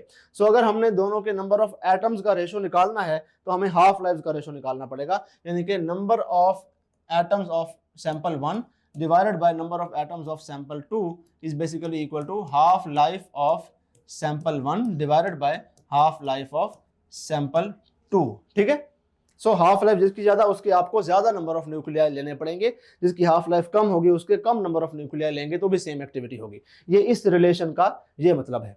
ठीक है, हमने रेशो बना लिया। सो हाफ लाइफ का रेशो निकालो, 3 और 7 है, 3/7 नंबर ऑफ न्यूक्लियाई या नंबर ऑफ एटम्स का भी यही रेशो होगा, 3:7। C option will be the right answer. अगला क्वेश्चन है हमारे पास about the topic circular motion of a particle, of a charged particle through a magnetic field. जब भी आप किसी चार्ज पार्टिकल को परपेंडिकुलर टू मैग्नेटिक फील्ड फेंकते हैं तो वो सर्कल में मूव करना स्टार्ट हो जाता है, और इस सर्कल का जो रेडियस होता है उसका फार्मूला, बहुत सारे फार्मूलाज हैं। मोमेंटम की टर्म्स में है r = mv/qb, एनर्जी की टर्म्स में है 2 times mass time kinetic energy का square root divided by QB। अगर आपने उसको किसी पोटेंशियल से एक्सेलरेट किया तो इसका फार्मूला बन जाता है 2 times mass time charge time accelerating potential divided by QB। हम यही फार्मूला यहाँ पर यूज करने वाले हैं। दो एटम्स हैं, एक एटम है X, एक एटम है Y। ये दो डिफरेंट एलिमेंट्स के एटम्स हैं तो दोनों का मास अलग अलग होगा, एक भारी होगा एक हल्का होगा, लेकिन दोनों डबली आयोनाइज्ड हैं, यानी कि दोनों के आपने दो इलेक्ट्रॉन निकाले हुए हैं। तो इसके ऊपर भी 2+ का चार्ज है, इसके ऊपर भी 2+ का चार्ज है। सो दोनों के ऊपर चार्ज सेम है, दोनों को सेम पोटेंशियल डिफरेंस से एक्सेलरेट किया है, चार्ज सेम है, सेम मैग्नेटिक फील्ड में फेंका है दोनों को, लेकिन दोनों के मासेस m डिफरेंट है। आपने बताना है कि इन मासेस का रेशो क्या होगा। यहां से पता चलता है आपको कि radius is proportional to mass का स्क्वायर रूट, अगर v, q और b कांस्टेंट हो तो। ठीक है, सो रेडियाई का रेशो निकालेंगे अगर आप r1/r2 तो मासेस का रेशो क्या होगा, m1/m2 का स्क्वायर रूट। हमने मासेस का रेशो निकालना है तो दोनों तरफ स्क्वायर ले लें तो क्या आ जाएगा, r1 का स्क्वायर डिवाइडेड बाय r2 का स्क्वायर इज इक्वल टू, उसका स्क्वायर रूट कैंसिल हो जाएगा, this will be the masses का रेशो m1/m2। सो मासेस की रेशो रेडियाई के रेशो के स्क्वायर के बराबर है। सो r1 का स्क्वायर और r2 का स्क्वायर, ये रेशो कहां पर है, सी ऑप्शन में है, that will be your right answer. अगला क्वेश्चन है हमारे पास from the topic state variables and path variables. काफी क्रिएटिव सा क्वेश्चन है। स्टेटमेंट पढ़ें, a system can be taken from initial state P1 V1 to the final state P2 V2 by 2 different methods. मैंने आपके सामने ड्रॉ भी कर दिया है कि अगर यहाँ पर आप P लिखें, यहाँ पर आप V लिखें, प्रेशर वर्सेस वॉल्यूम, तो ये V1 है, ये V2 है इनिशियल वॉल्यूम फाइनल वॉल्यूम, और ये P1 है इनिशियल प्रेशर, और ये है P2 फाइनल प्रेशर। यहाँ से आपने इस पाथ के थ्रू भी इस स्टेट तक पहुंचना है और इस पाथ के थ्रू भी इस स्टेट तक पहुंचना है। दो डिफरेंट पाथ्स हैं, दोनों के थ्रू आप इनिशियल स्टेट से फाइनल स्टेट तक पहुंच पा रहे हैं। तो चूंकि दो डिफरेंट पाथ्स हैं तो पाथ वेरिएबल इस पाथ में और होंगे, इस पाथ में और होंगे। कौन सा दो पाथ वेरिएबल हैं, हीट और वर्क। इस पाथ के थ्रू जाएंगे तो Q हीट और होगी, W और होगा। इस पाथ के थ्रू जाएंगे तो Q और W की वैल्यूज कुछ और होंगी। लेकिन स्टेट वेरिएबल्स पाथ इंडिपेंडेंट होते हैं। तो स्टेट वेरिएबल कौन सा होता है, basically first law of thermodynamics में 3 वेरिएबल्स हैं, Q, U और W। उसमें से Q और W पाथ वेरिएबल्स हैं, U स्टेट वेरिएबल है। तो इस पाथ के थ्रू जाएंगे तब भी change in internal energy same रहेगा, इस पाथ के थ्रू जाएंगे तब भी चेंज इन इंटरनल एनर्जी उतना ही रहेगा। सो हमारे पास फार्मूला होता है Q = U + W। इसको रीअरेंज करें तो हमारे पास आता है U = Q - W। सो Q - W basically internal energy के बराबर होता है। सो Q इधर और होगा, W इधर और होगा, लेकिन Q - W इधर करेंगे तब भी वही आंसर आएगा, इधर भी Q - W करेंगे इस पाथ के लिए तब भी वही आंसर आएगा, because Q - W internal energy को रिप्रेजेंट करता है। इंटरनल एनर्जी का चेंज दोनों पाथ्स में सेम होगा क्योंकि वो स्टेट वेरिएबल है। यही हमसे पूछा गया है कि which of the following must be same in both the methods. चाहे आप इस पाथ से जाएं, इस पाथ से जाएं, कौन सी चीज सेम होगी। सो Q और W तो पाथ डिपेंडेंट है, पाथ डिफरेंट होगा तो सेम नहीं होगी, लेकिन Q - W इंटरनल एनर्जी के बराबर होता है। ये पाथ इंडिपेंडेंट चीज है, स्टेट वेरिएबल है, ये दोनों पाथ्स में सेम होगी। D option will be the right answer. अगला क्वेश्चन है हमारे पास हॉरिजॉन्टल प्रोजेक्टाइल से। अब हॉरिजॉन्टल प्रोजेक्टाइल काफी इजी क्वेश्चन समझा जाता है, टॉपिक काफी आसान सा है, लेकिन उससे में से भी इतना अच्छा क्रिएटिव और हार्ड लेवल का क्वेश्चन आया है एंड नॉट क्वाइट ओल्ड, 2023 का है, काफी रीसेंट का क्वेश्चन है, ठीक है ना। तो आपने इस हिसाब से भी तैयार रहना है कि वर्स्ट एक्सपेक्ट करें तो इतना ही आएगा। अब इसको देखते हैं, बड़ा मजेदार क्वेश्चन है, स्टेटमेंट आप गौर से पढ़ें, उसका विजुअल मैंने आपके सामने ड्रॉ कर दिया। हुआ कुछ यूं कि एक हॉरिजॉन्टल प्रोजेक्टाइल है, 35 मीटर पर सेकंड की वेलोसिटी से हमने उसको फेंका, पैराबोलिक पाथवे करता हुआ यहां पर आकर गिर गया। इसकी पहले तो हमने रेंज फाइंड करनी है, एक तो ये क्वेश्चन है। दूसरा क्वेश्चन है where will the stone land. पहला क्वेश्चन बड़ा क्रिएटिव सा है, वो ये है कि जब ये आगे जा रहा था बीच में कहीं पर एक दीवार थी, ये दीवार 1 मीटर ऊंची थी और जहां से आपने स्टोन को फेंका वहां से 14 मीटर आगे थी, ठीक है। Distance of the wall from the point of projection was 14 meter horizontal distance, और 1 मीटर इसका वर्टिकल हाइट है। आपने बताना है कि जब ये स्टोन उड़ता उड़ता बिल्कुल दीवार के ऊपर से गुजरेगा, इस वक्त इस स्टोन की हाइट फ्रॉम द ग्राउंड क्या होगी, ये हमने फाइंड करना है। तो सबसे पहले हम देखते हैं हॉरिजॉन्टल मोशन को हम कंसीडर करेंगे। हॉरिजॉन्टल वेलोसिटी कांस्टेंट होती है, यहां से यहां तक आते आते मुसलसल हॉरिजॉन्टल 35 मीटर पर सेकंड की वेलोसिटी थी इस स्टोन की, और यहां से यहां तक कितना डिस्टेंस इसने कवर करना है, 14 मीटर। डिस्टेंस पता है, वेलोसिटी पता है, यहां से यहां तक आने में टाइम कितना लगेगा ये हम फाइंड करेंगे। सिंपल फार्मूला लगाएंगे, s is equal to vt, इसको रीअरेंज करेंगे तो time will be equal to s over v। Distance कितना है 14, वेलोसिटी कितनी है 35, इसको रीअरेंज करेंगे तो कैसे करेंगे, 14 35 को 7 5 35 लिख लें, 7 मल्टीप्लाइड बाय 5 इजी हो जाएगा। तो 7 2 16, 2/5 बेसिकली 0.4 होता है। इतना सेकंड्स लगेंगे, आपको इतनी फ्रैक्शन आनी चाहिए इतनी प्रैक्टिस के बाद कि 2/5 का पता होना चाहिए। नहीं भी पता तो आप फाइंड भी कर सकते हैं, 0 पॉइंट लगाएं, यहाँ पर 0 लगाएं, 5 4 20 आ जाएगा। इस तरह मुझे पता चला कि 0.4 आता है। सो एनीवेज 0.4 सेकंड्स हमें पता चल गया कि इतना टाइम लगता है इस स्टोन को हॉरिजॉन्टली मूव करते करते बिल्कुल इस दीवार के ऊपर आने तक, ठीक है। अब हमने देखना है कि इतने टाइम में ये स्टोन वर्टिकली कितना गिर चुका होगा, ताकि हम टोटल हाइट से वो वर्टिकल वाली हाइट माइनस कर दें तो हमें पता चल जाएगा कि यहाँ पर आएगा तो वर्टिकल हाइट कितनी होगी, ठीक है। तो हम देखते हैं कि वर्टिकल ड्रॉप कितना आया है 0.4 सेकंड्स के अंदर अंदर। हमारे पास फार्मूला है vertical drop h is equal to 1/2 gt का स्क्वायर। g की वैल्यू 10 लिखे तो 10/2 5 आ जाएगा। टाइम कितना है 0.4 मल्टीप्लाइड बाय 0.4 मल्टीप्लाइड बाय 0.4 करें, दोनों के पॉइंट्स कैंसिल करके नीचे 10 मल्टीप्लाइड बाय 10 लिख दें तो क्या आ जाएगा, 5 2 10, 2 2 4, ठीक है। अगेन यहाँ पर 2 2 4, 2 5 10, तो ऊपर आ गया 2 और नीचे आ गया 5, 4 आउट ऑफ 5 आया। 4 आउट ऑफ 5 को अगर हम सॉल्व करें तो क्या आएगा, अंदर 4 लिखें बाहर 5 लिखें, 0 लगाएं, पॉइंट लगाएं, यहाँ पर 0 लग जाएगा, 8 5 40 आएगा। सो हाइट कितनी गिरी है 0.8 मीटर, यानी कि यहाँ से यहाँ तक पहुँचते पहुँचते ये स्टोन वर्टिकली 0.8 मीटर नीचे आ गया है। स्टार्ट कहाँ से हुआ था 2.4 मीटर से, अब 0.8 मीटर नीचे आ गया है। तो अब इसकी हाइट कितनी बची है, 2.4 में से 0.8 माइनस करें, बाकी बचता है 1.6 मीटर्स। सो जब ये स्टोन उड़ते उड़ते इस दीवार के ऊपर से गुजरेगा उस वक्त इस स्टोन की हाइट ग्राउंड से 1.6 मीटर्स होगी। ऑप्शन में 1.6 के करीब करीब सिर्फ ए ऑप्शन है, that will be your right answer. दूसरा रेंज आपको फाइंड करने की जरूरत ही नहीं है, ऑलरेडी आप सही जवाब तक पहुंच चुके हैं, टाइम बच जाएगा आपका। लेकिन हमें सॉल्व करके देखना भी है कि उसका आंसर क्या आएगा। वो काफी ईजी सा क्वेश्चन होगा, सिंपली आपने रेंज का हॉरिजॉन्टल प्रोजेक्टाइल की रेंज वाला फार्मूला लगाना है and you will get your right answer. Formula क्या होता है, range of horizontal projectile is equal to horizontal velocity multiplied by time of flight. यहां से यहां तक गिरने में कितना टाइम लगा वो कैसे फाइंड करेंगे, उसका फार्मूला होता है 2 times height divided by g। ये कहां से आया formula, h is equal to half gt square को रीअरेंज करने से आया है, तो कुछ नया फार्मूला नहीं है।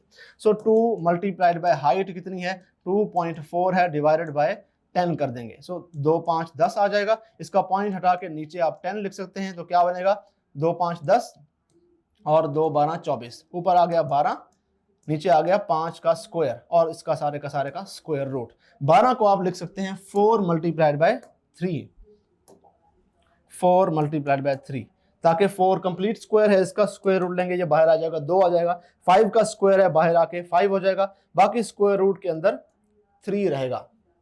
इसको ऐसे ही रहने दें, इतना टाइम लगा है बेसिकली यहाँ से वहां तक पहुंचने तक। इसको यहाँ पर पुट करें, horizontal velocity 35 metre per second है, multiplied by time of flight कितना है 2/5 इंटू 3 का रूट। कैंसिल करें, 5 7 35, 7 2 14, 14 इंटू 3 का रूट, इतने मीटर्स की रेंज है। मैंने आपको कहा था कि आपने 2 का स्क्वायर रूट, 3 का स्क्वायर रूट और 5 का स्क्वायर रूट याद करना है, ये आपके काम आएगा। अभी देखें इस पास पेपर में ये आपके काम आ गया। 2 का स्क्वायर रूट 1.414 होता है, 2.73 होता है, 3 का स्क्वायर रूट 2.23 होता है 5 का स्क्वायर रूट। ये वाली वैल्यू उठा के आप यहाँ पर पुट करें, 14 मल्टीप्लाइड बाय 1.73 मीटर्स। अब कैसे आप मल्टीप्लाई करेंगे, डेसिमल से, कैलकुलेटर तो है नहीं। 14 को अगर ये 1.73 की बजाय पूरा पूरा 2 होता तो 14 2 28 आना था। ये 2 से थोड़ा सा कम है, 1.7 है, सो 28 से थोड़ा सा कम 24 25 के करीब आंसर आएगा। सो ऑप्शन में आपने 24 के करीब का आंसर 24.5 ढूंढना है, that is the right answer. बाकी सारे आंसर 28 से ऊपर हैं, 31 41 51 वो हो नहीं सकते। सो इस हिसाब से भी आपका आंसर ए ऑप्शन ही बनता है। वैसे आपको ऑलरेडी पता चल गया ए ऑप्शन है, लेकिन स्टिल हमने फाइंड कर लिया कि अगर उसका क्वेश्चन है तो कैसे फाइंड करेंगे। सो this is the maximum hardness question जो हॉरिजॉन्टल प्रोजेक्टाइल से आ चुका है एक्चुअल में 2023 में, पुराना भी नहीं है, काफी रिसेंट है।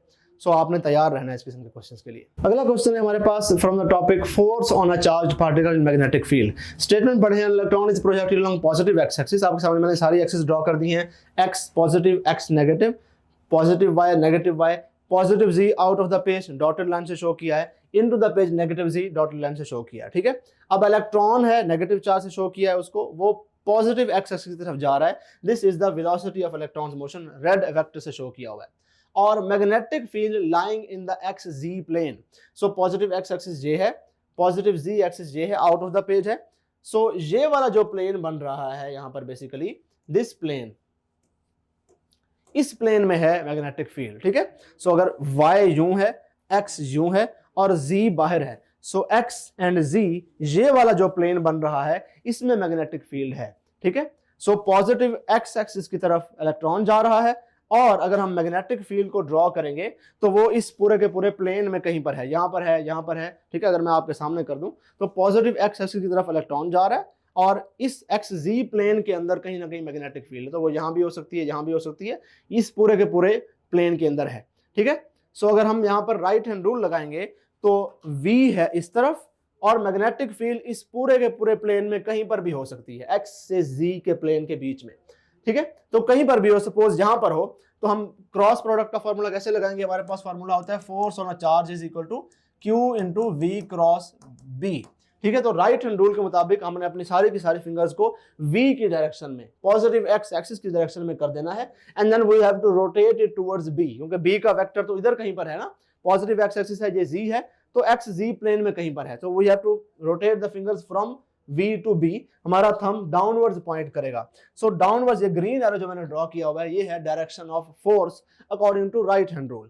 राइट हैंड रूल के मुताबिक जो फोर्स की डायरेक्शन आती है वो पॉजिटिव चार्ज के लिए होती है। राइट नाउ ये नेगेटिव चार्ज है, तो जो भी हमने डायरेक्शन निकाली है उसको उल्टा कर देंगे, अपवर्ड्स कर देंगे, this will be the direction of force on this negatively charge particle, इस केस में electron. So positive Y axis की तरफ फोर्स लगेगी, C option will be the right answer. अगला क्वेश्चन है हमारे पास from the topic electric field. Statement पढ़े, दो हमारे पास चार्जेस हैं, एक +5 माइक्रोकूलम का, ये मैंने बड़ा ड्रॉ किया, इसका मैग्नीट्यूड बड़ा है। नेगेटिव चार्ज को ब्लू से शो किया, उसको छोटा भी ड्रॉ किया क्योंकि बिकॉज वो 3 माइक्रोकूलम का है, ठीक है। इनके बीच में ये इनको लाइन एक जोड़ती है, मैंने वो ड्रॉ कर दी है to represent something.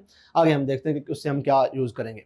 Most appropriate direction of the net electric field at this point, what point, ऐसा पॉइंट जो 3 मीटर्स के डिस्टेंस पर है 5 माइक्रोकूलम के चार्ज से, और 3 माइक्रोकूलम जो नेगेटिव चार्ज है उससे उसका डिस्टेंस 4 मीटर्स है। अब हमें नहीं पता कि वो पॉइंट इसके बाहर यहां पर कहीं पर लाई करता है, यहां पर कहीं पर, इन दोनों के बीच में कहीं पर वो पॉइंट है, या इस नेगेटिव चार्ज के भी बाहर में कहीं पर पॉइंट है। 3 पॉसिबल जगह हो सकती है ना। अब हम देखते हैं बारी बारी की इनमें से कौन सी एक्चुअल में पॉसिबल है भी, कौन सी नहीं भी है। सो अगर फॉर एग्जांपल हम ये अज्यूम कर लें कि वो जो पॉइंट की बात कर रहा है स्टेटमेंट में वो यहां पर है, नेगेटिव चार्ज के भी बाहर। सो हमें बताया गया कि नेगेटिव चार्ज से उसका डिस्टेंस कितना है, 4 मीटर्स का। सो अगर नेगेटिव चार्ज से उसका डिस्टेंस 4 मीटर का है तो पॉजिटिव चार्ज से कितना होगा, 4 से थोड़ा सा ज्यादा ही होगा ना, क्योंकि पॉजिटिव चार्ज तो इधर है, तो 4 मीटर का तो होगा ही, मजीद थोड़ा सा और डिस्टेंस भी होगा। सो पॉजिटिव चार्ज से उसका डिस्टेंस 4 मीटर से ज्यादा होना चाहिए, लेकिन यहाँ पर पॉजिटिव चार्ज से डिस्टेंस उसका 3 मीटर दिया गया है। सो इसका मतलब है यहाँ पर उस पॉइंट की पोजीशन नहीं हो सकती, ठीक है। अगर फॉर एग्जांपल वो जो पॉइंट की बात कर रहे हैं वो यहां पर होता, तो नेगेटिव चार्ज से उसका डिस्टेंस कितना है, 4 मीटर्स का, पॉजिटिव से 3 मीटर्स का हो सकता है, हमें तो नहीं पता दोनों के बीच में कितना डिस्टेंस है। सो ये वाली पोजीशन पॉसिबल है। अगर यहां पर हम देखें, क्या यहां पर पॉसिबल है उस पॉइंट की पोजीशन। सो पॉजिटिव चार्ज से उसका डिस्टेंस 3 मीटर्स का है, नेगेटिव चार्ज से 3 से ज्यादा होना चाहिए, क्योंकि नेगेटिव चार्ज उधर है तो 3 का डिस्टेंस होगा प्लस थोड़ा सा और होगा। सो वही बात है, नेगेटिव चार्ज से उसका डिस्टेंस 4 मीटर से हो सकता है दोनों चार्जेस आपस में 1 मीटर से अपार्ट हो, तो यहाँ से उसका डिस्टेंस 3 मीटर हो जाए, वहां से काउंट करेंगे तो 4 हो जाएगा, तो ये वाला पॉइंट भी पॉसिबल है। सो हमारे पास दो पॉसिबल पोजीशन है इस पॉइंट की, एक ये वाला पोजीशन और एक ये वाली पोजीशन। अब हम अगर पॉजिटिव चार्ज की इलेक्ट्रिक फील्ड लाइंस ड्रॉ करें तो वो रेडियली आउटवर्ड्स होती हैं, लाइक दिस, ठीक है, लाइक दिस। तो अगर वो पॉइंट यहां पर हुआ तो यहां पर भी electric field line away from positive charge होगी, अगर वो पॉइंट यहां पर हुआ तो यहां पर भी electric field line positive away from charge होगी, ठीक है। सो यही हमसे पूछा गया कि direction of electric field at this point, अब चाहे वो यहां पर हो चाहे यहां पर हो, दोनों केसेस में direction of electric field will be away from positive charge. So away from the positive 5 microcoulomb charge, A option को सेलेक्ट करेंगे एज आर राइट ऑप्शन। अगला क्वेश्चन है हमारे पास अबाउट हाफ लाइफ, काफी आसान सा क्वेश्चन है। Let T be the half life of a certain radioactive element, and उसमें number of nuclei N naught है, और शुरू में जब टाइम 0 था तब एन नॉट थे, आहिस्ता आहिस्ता डिके होते जाएंगे। आपने बताना है जब 3 हाफ लाइफ गुजर जाएंगी तो अब नंबर ऑफ एटम्स जितने ओरिजिनल में थे उसके कितने % एटम्स डिके हो चुके होंगे, ठीक है। अब हमारे पास दो तरीके होते हैं, एक होता है 1/2n, ये जो फ्रैक्शन होती है ये होती है नंबर ऑफ न्यूक्लियाई लेफ्ट अनडिकेड, जितने बच चुके हैं, ठीक है। दूसरी हमारे पास फ्रैक्शन होती है 1 - 1/2n, ये फ्रैक्शन बताती है कि कितने फ्रैक्शन ऑफ न्यूक्लियाई डिके हो चुके हैं, ठीक है। तो 3 हाफ लाइव्स हैं, आप ये वाली फ्रैक्शन में 3 लिखेंगे, 1 - 1/2 2 2 4 4 2 8 आ जाएगा। फर्दर सिंप्लीफाई करेंगे तो 1 - 1/8 आ जाएगा। फर्दर सिंप्लीफाई करेंगे तो 7/8 आ जाएगा। 7/8 का मतलब 87.5 होता है basically. C option is the correct option. कैसे पता चला मुझे? मैंने इसको एक्चुअली में डिवाइड करके देख लिया, ये भी तरीका है। दूसरा तरीका है कॉमन सेंस का कि 3 हाफ लाइफ गुजर चुकी है ना, तो एक हाफ लाइफ के बाद 50% रह जाएगा, एक और हाफ लाइफ के बाद 25% रह जाएगा, एक और हाफ लाइफ के बाद 12.5% रह जाएगा। तो डिके कितना हुआ? 100 में से 12.5 माइनस कर दें, 87.5 ही आता है। ये भी तरीका है आसान सा, C option is the right answer. अगला क्वेश्चन है हमारे पास सेंट्रीफ्यूगल फोर्स और सेंट्रीफ्यूगल एक्सेलरेशन से रिलेटेड। अब ये टॉपिक नम्स में है लेकिन एमडीकैट में नहीं है, सो अगर आपने नम्स देना है तो आपको ये टॉपिक करना चाहिए, अगर नहीं देना तो डोंट बॉदर। लेकिन हमने शामिल किया क्योंकि ये mini MDCAT is for everyone, so एक सेंट्रीपिटल का भी हमने डाल दिया। सो क्वेश्चन पढ़ें जरा, ये भी नम्स में ही 2020 में आ चुका है, काफी आसान सा क्वेश्चन है, थोड़ा सा ट्रिकी है। स्टेटमेंट पढ़ें कि when a vehicle moving in a straight path suddenly turn, सीधी गाड़ी जा रही थी अचानक से सर्कुलर पाथ में मूव कर गई। सो आपने बताना है मैक्सिमम सेंट्रीफ्यूगल फोर्स कौन से व्हील्स पर अप्लाई होगी, फ्रंट व्हील्स पर, रेयर व्हील्स पर, आउटर व्हील्स पर के इनर व्हील्स पर। इसको विजुअलाइज करने के लिए मैं एक सर्कल सा ड्रॉ करता हूं यहाँ पर, इसके बाहर एक और कंसेंट्रिक सर्कल ड्रॉ करता हूं। कंसेंट्रिक का मतलब इन दोनों सर्कल्स का सेंटर सेम है। अब जब गाड़ी मूव करेगी सर्कुलर पाथ पर तो उसके इनर व्हील्स इस सर्कल में मूव करेंगे, ये 2 इनर व्हील्स हैं, और आउटर व्हील्स जो होंगे वो इस बाहर वाले बड़े सर्कल में मूव करेंगे, यानी कि आउटर व्हील्स को बड़े सर्कल में मूव करना पड़ता है। सो अगर आप यहाँ पर एक स्ट्रेट लाइन ड्रॉ करेंगे, आउटर इनर व्हील बिल्कुल सेम लाइन में होंगे और यहाँ पर भी आउटर इनर व्हील बिल्कुल सेम लाइन में होंगे। सो इनके दोनों आउटर इनर व्हील्स बिल्कुल इकट्ठे, गाड़ी बेंड तो नहीं हो जाती ना, ये थोड़ा सा यहाँ पर आपको फील ऐसे हो रहा है, लेकिन आउटर इनर व्हील बिल्कुल सेम लाइन में रहते हैं, पीछे वाले भी outer inner wheel same line में रहते हैं। कहने का मकसद ये है कि आउटर व्हील की ओमेगा और अंदर वाले की ओमेगा, आउटर व्हील की एंगुलर डिस्प्लेसमेंट और अंदर वाले की एंगुलर डिस्प्लेसमेंट सेम रहती है, ठीक है। अब एंगुलर डिस्प्लेसमेंट और एंगुलर वेलोसिटी ओमेगा सेम रखते हुए सेंट्रीपिटल फोर्स का फासला, सेंट्रीपिटल फोर्स किसको ज्यादा चाहिए? सेंट्रीफ्यूगल फोर्स भी उसी को ज्यादा चाहिए, बिकॉज सेंट्रीफ्यूगल फोर्स का फार्मूला सेम होता है। फार्मूला क्या होता है हमारे पास? ओमेगा वाला Fc = mr ओमेगा स्क्वायर। मास और ओमेगा तो कांस्टेंट है दोनों का, अंदर और बाहर वालों का। सो सेंट्रीपिटल फोर्स या centrifugal force will be proportional to r, यानी कि जो बड़ा दायरे में मूव करने वाले व्हील्स हैं उनको ज्यादा सेंट्रीपिटल फोर्स चाहिए, सेंट्रीफ्यूगल फोर्स भी उन पे ज्यादा ही लगेगी, ठीक है। सो जो बाहर वाले व्हील्स हैं इनका रेडियस बड़ा है, अंदर वालों का छोटा रेडियस है, अंदर वाले छोटे सर्कल में घूम रहे हैं। सो बाहर वाले व्हील का रेडियस बड़ा है, उनके ऊपर लगने वाली सेंट्रीफ्यूगल फोर्स ज्यादा होगी। एक तो इसकी ये एक्सप्लेनेशन है। दूसरी जो इसकी बेहतर एक्सप्लेनेशन है वो ये है कि जब सीधी मूव करती हुई गाड़ी अचानक से घूमती है तो इनर्शिया की वजह से गाड़ी सीधा जाना चाह रही होती है, सो गाड़ी का वेट थोड़ा सा आउटवर्ड मूव कर जाता है। सो बाहर वाले जो व्हील्स हैं उनके ऊपर अच्छी खासा वेट आ जाता है। सो गाड़ी का अपना वेट भी थोड़ा सा सेंट्रीफ्यूगल फोर्स की तरफ कंट्रीब्यूट करता है, इसलिए बाहर वाले जो व्हील्स हैं उनके ऊपर ज्यादा प्रेशर आता है, वो ज्यादा आउटवर्ड्स पुश होते हैं। They are also pressed against the road more, ठीक है, उनको ज्यादा ग्रिप चाहिए होती है उस वक्त। एक ये रीजन भी है सिंपल, अगर आप कंसेप्चुअली इसको जानना चाहें, इक्वेशन के साथ जानना चाहें तो this is the right answer. So answer क्या होगा? मैक्सिमम सेंट्रीफ्यूगल फोर्स का सामना किनको करना पड़ेगा? आउटर व्हील्स को। C option will be the right answer. अगला क्वेश्चन है हमारे पास, काफी ट्रिकी सा है, खामखा के इसमें वैल्यूज दी गई हैं, लेकिन जो क्वेश्चन है बेसिकली वो रिकॉल बेस्ड है। सारी वैल्यूज आपको थोड़ा सा डिस्ट्रैक्ट करने के लिए दी गई हैं, उनका कोई यूज नहीं है इस पूरे के पूरे क्वेश्चन में। स्टेटमेंट पढ़े, एक बैटरी है 6 वोल्ट की, उसका ईएमएफ है 0.4 ओम्स की इंटरनल रेजिस्टेंस, एक्सटर्नल रेजिस्टेंस है 2.6 ओम्स की, और जिस सर्किट में ये कनेक्टेड है सारे के सारे, उस सर्किट का स्विच ओपन है। स्विच ओपन होने का मतलब कि सर्किट में करंट फ्लो नहीं कर रहा, जिसको आप कहते हैं बटन ऑफ कर दिया, उसको फिजिक्स में स्विच ओपन कहते हैं। स्विच क्लोज्ड का मतलब होता है कि पूरा सर्किट क्लोज्ड है और बटन ऑन है, करंट फ्लो कर रहा है। राइट नाउ स्विच ओपन है, there is no current flowing. Question पूछा गया है कि when the switch is open the potential difference across the switch is what. तो आपको पता होना चाहिए जब भी स्विच ओपन होता है तो उसके अक्रॉस का जो पोटेंशियल डिफरेंस होता है वो सोर्स की ईएमएफ के इक्वल होता है। ये एक बेसिक रिकॉल बेस्ड आपकी चीज है, फैक्ट है, आपने याद करना है। ठीक है, क्लोज स्विच के अक्रॉस का पोटेंशियल डिफरेंस जो ईएमएफ है सोर्स की उसके बराबर होता है। कोई करंट फ्लो नहीं कर रहा तो बैटरी के नेगेटिव टर्मिनल से जो जुड़ा हुआ है उसका पोटेंशियल बैटरी के नेगेटिव टर्मिनल जितना होगा, बैटरी के पॉजिटिव टर्मिनल से जो एंड है स्विच का उसका पोटेंशियल बैटरी के पॉजिटिव टर्मिनल जितना होगा। सो बैटरी के दो टर्मिनल्स के बीच में जितना पोटेंशियल डिफरेंस है 6 वोल्ट, उतना ही पोटेंशियल डिफरेंस इस स्विच के दोनों एंड्स के बीच में होगा, सोर्स के बराबर। सो 6 वोल्ट की बैटरी है, 6 वोल्ट का ही पोटेंशियल डिफरेंस होगा स्विच के अक्रॉस अगर ये स्विच ओपन है तो। B option will be the right answer. अगला क्वेश्चन है हमारे पास, एब्सोल्यूट ग्रेविटेशनल पोटेंशियल एनर्जी से रिलेटेड। स्टेटमेंट पढ़ें, if by some phenomenon the earth contracts to 1/2 of its present size then the value of gravitational potential energy becomes what। तो हम imagine करते हैं कि अर्थ की सरफेस के ऊपर एक ऑब्जेक्ट रखा हुआ है जिसका मास m है, इसकी पोटेंशियल एनर्जी जो थी वो u थी। उसके बाद क्या हुआ, अर्थ कॉन्ट्रैक्ट होके पहले उसका रेडियस r था, अब उसका रेडियस r/2 हो गया। जब हम कहते हैं अर्थ का साइज हाफ हो गया तो उसका मतलब ये होता है कि उसका रेडियस हाफ हो गया। ठीक है, तो अब रेडियस हाफ हो गया, अब वही ऑब्जेक्ट दोबारा सरफेस पर रखा हुआ है, उसका हमने डिस्टेंस चेंज नहीं किया, सरफेस पर ही है वो अभी भी, तो अब उसकी पोटेंशियल एनर्जी पहले की निस्बत कितनी चेंज हो जाएगी। हमारे पास फार्मूला है potential absolute gravitational potential energy का, -g mass of earth mass of object divided by distance of the object from the centre. ठीक है, ये basically radius of earth plus height होता है।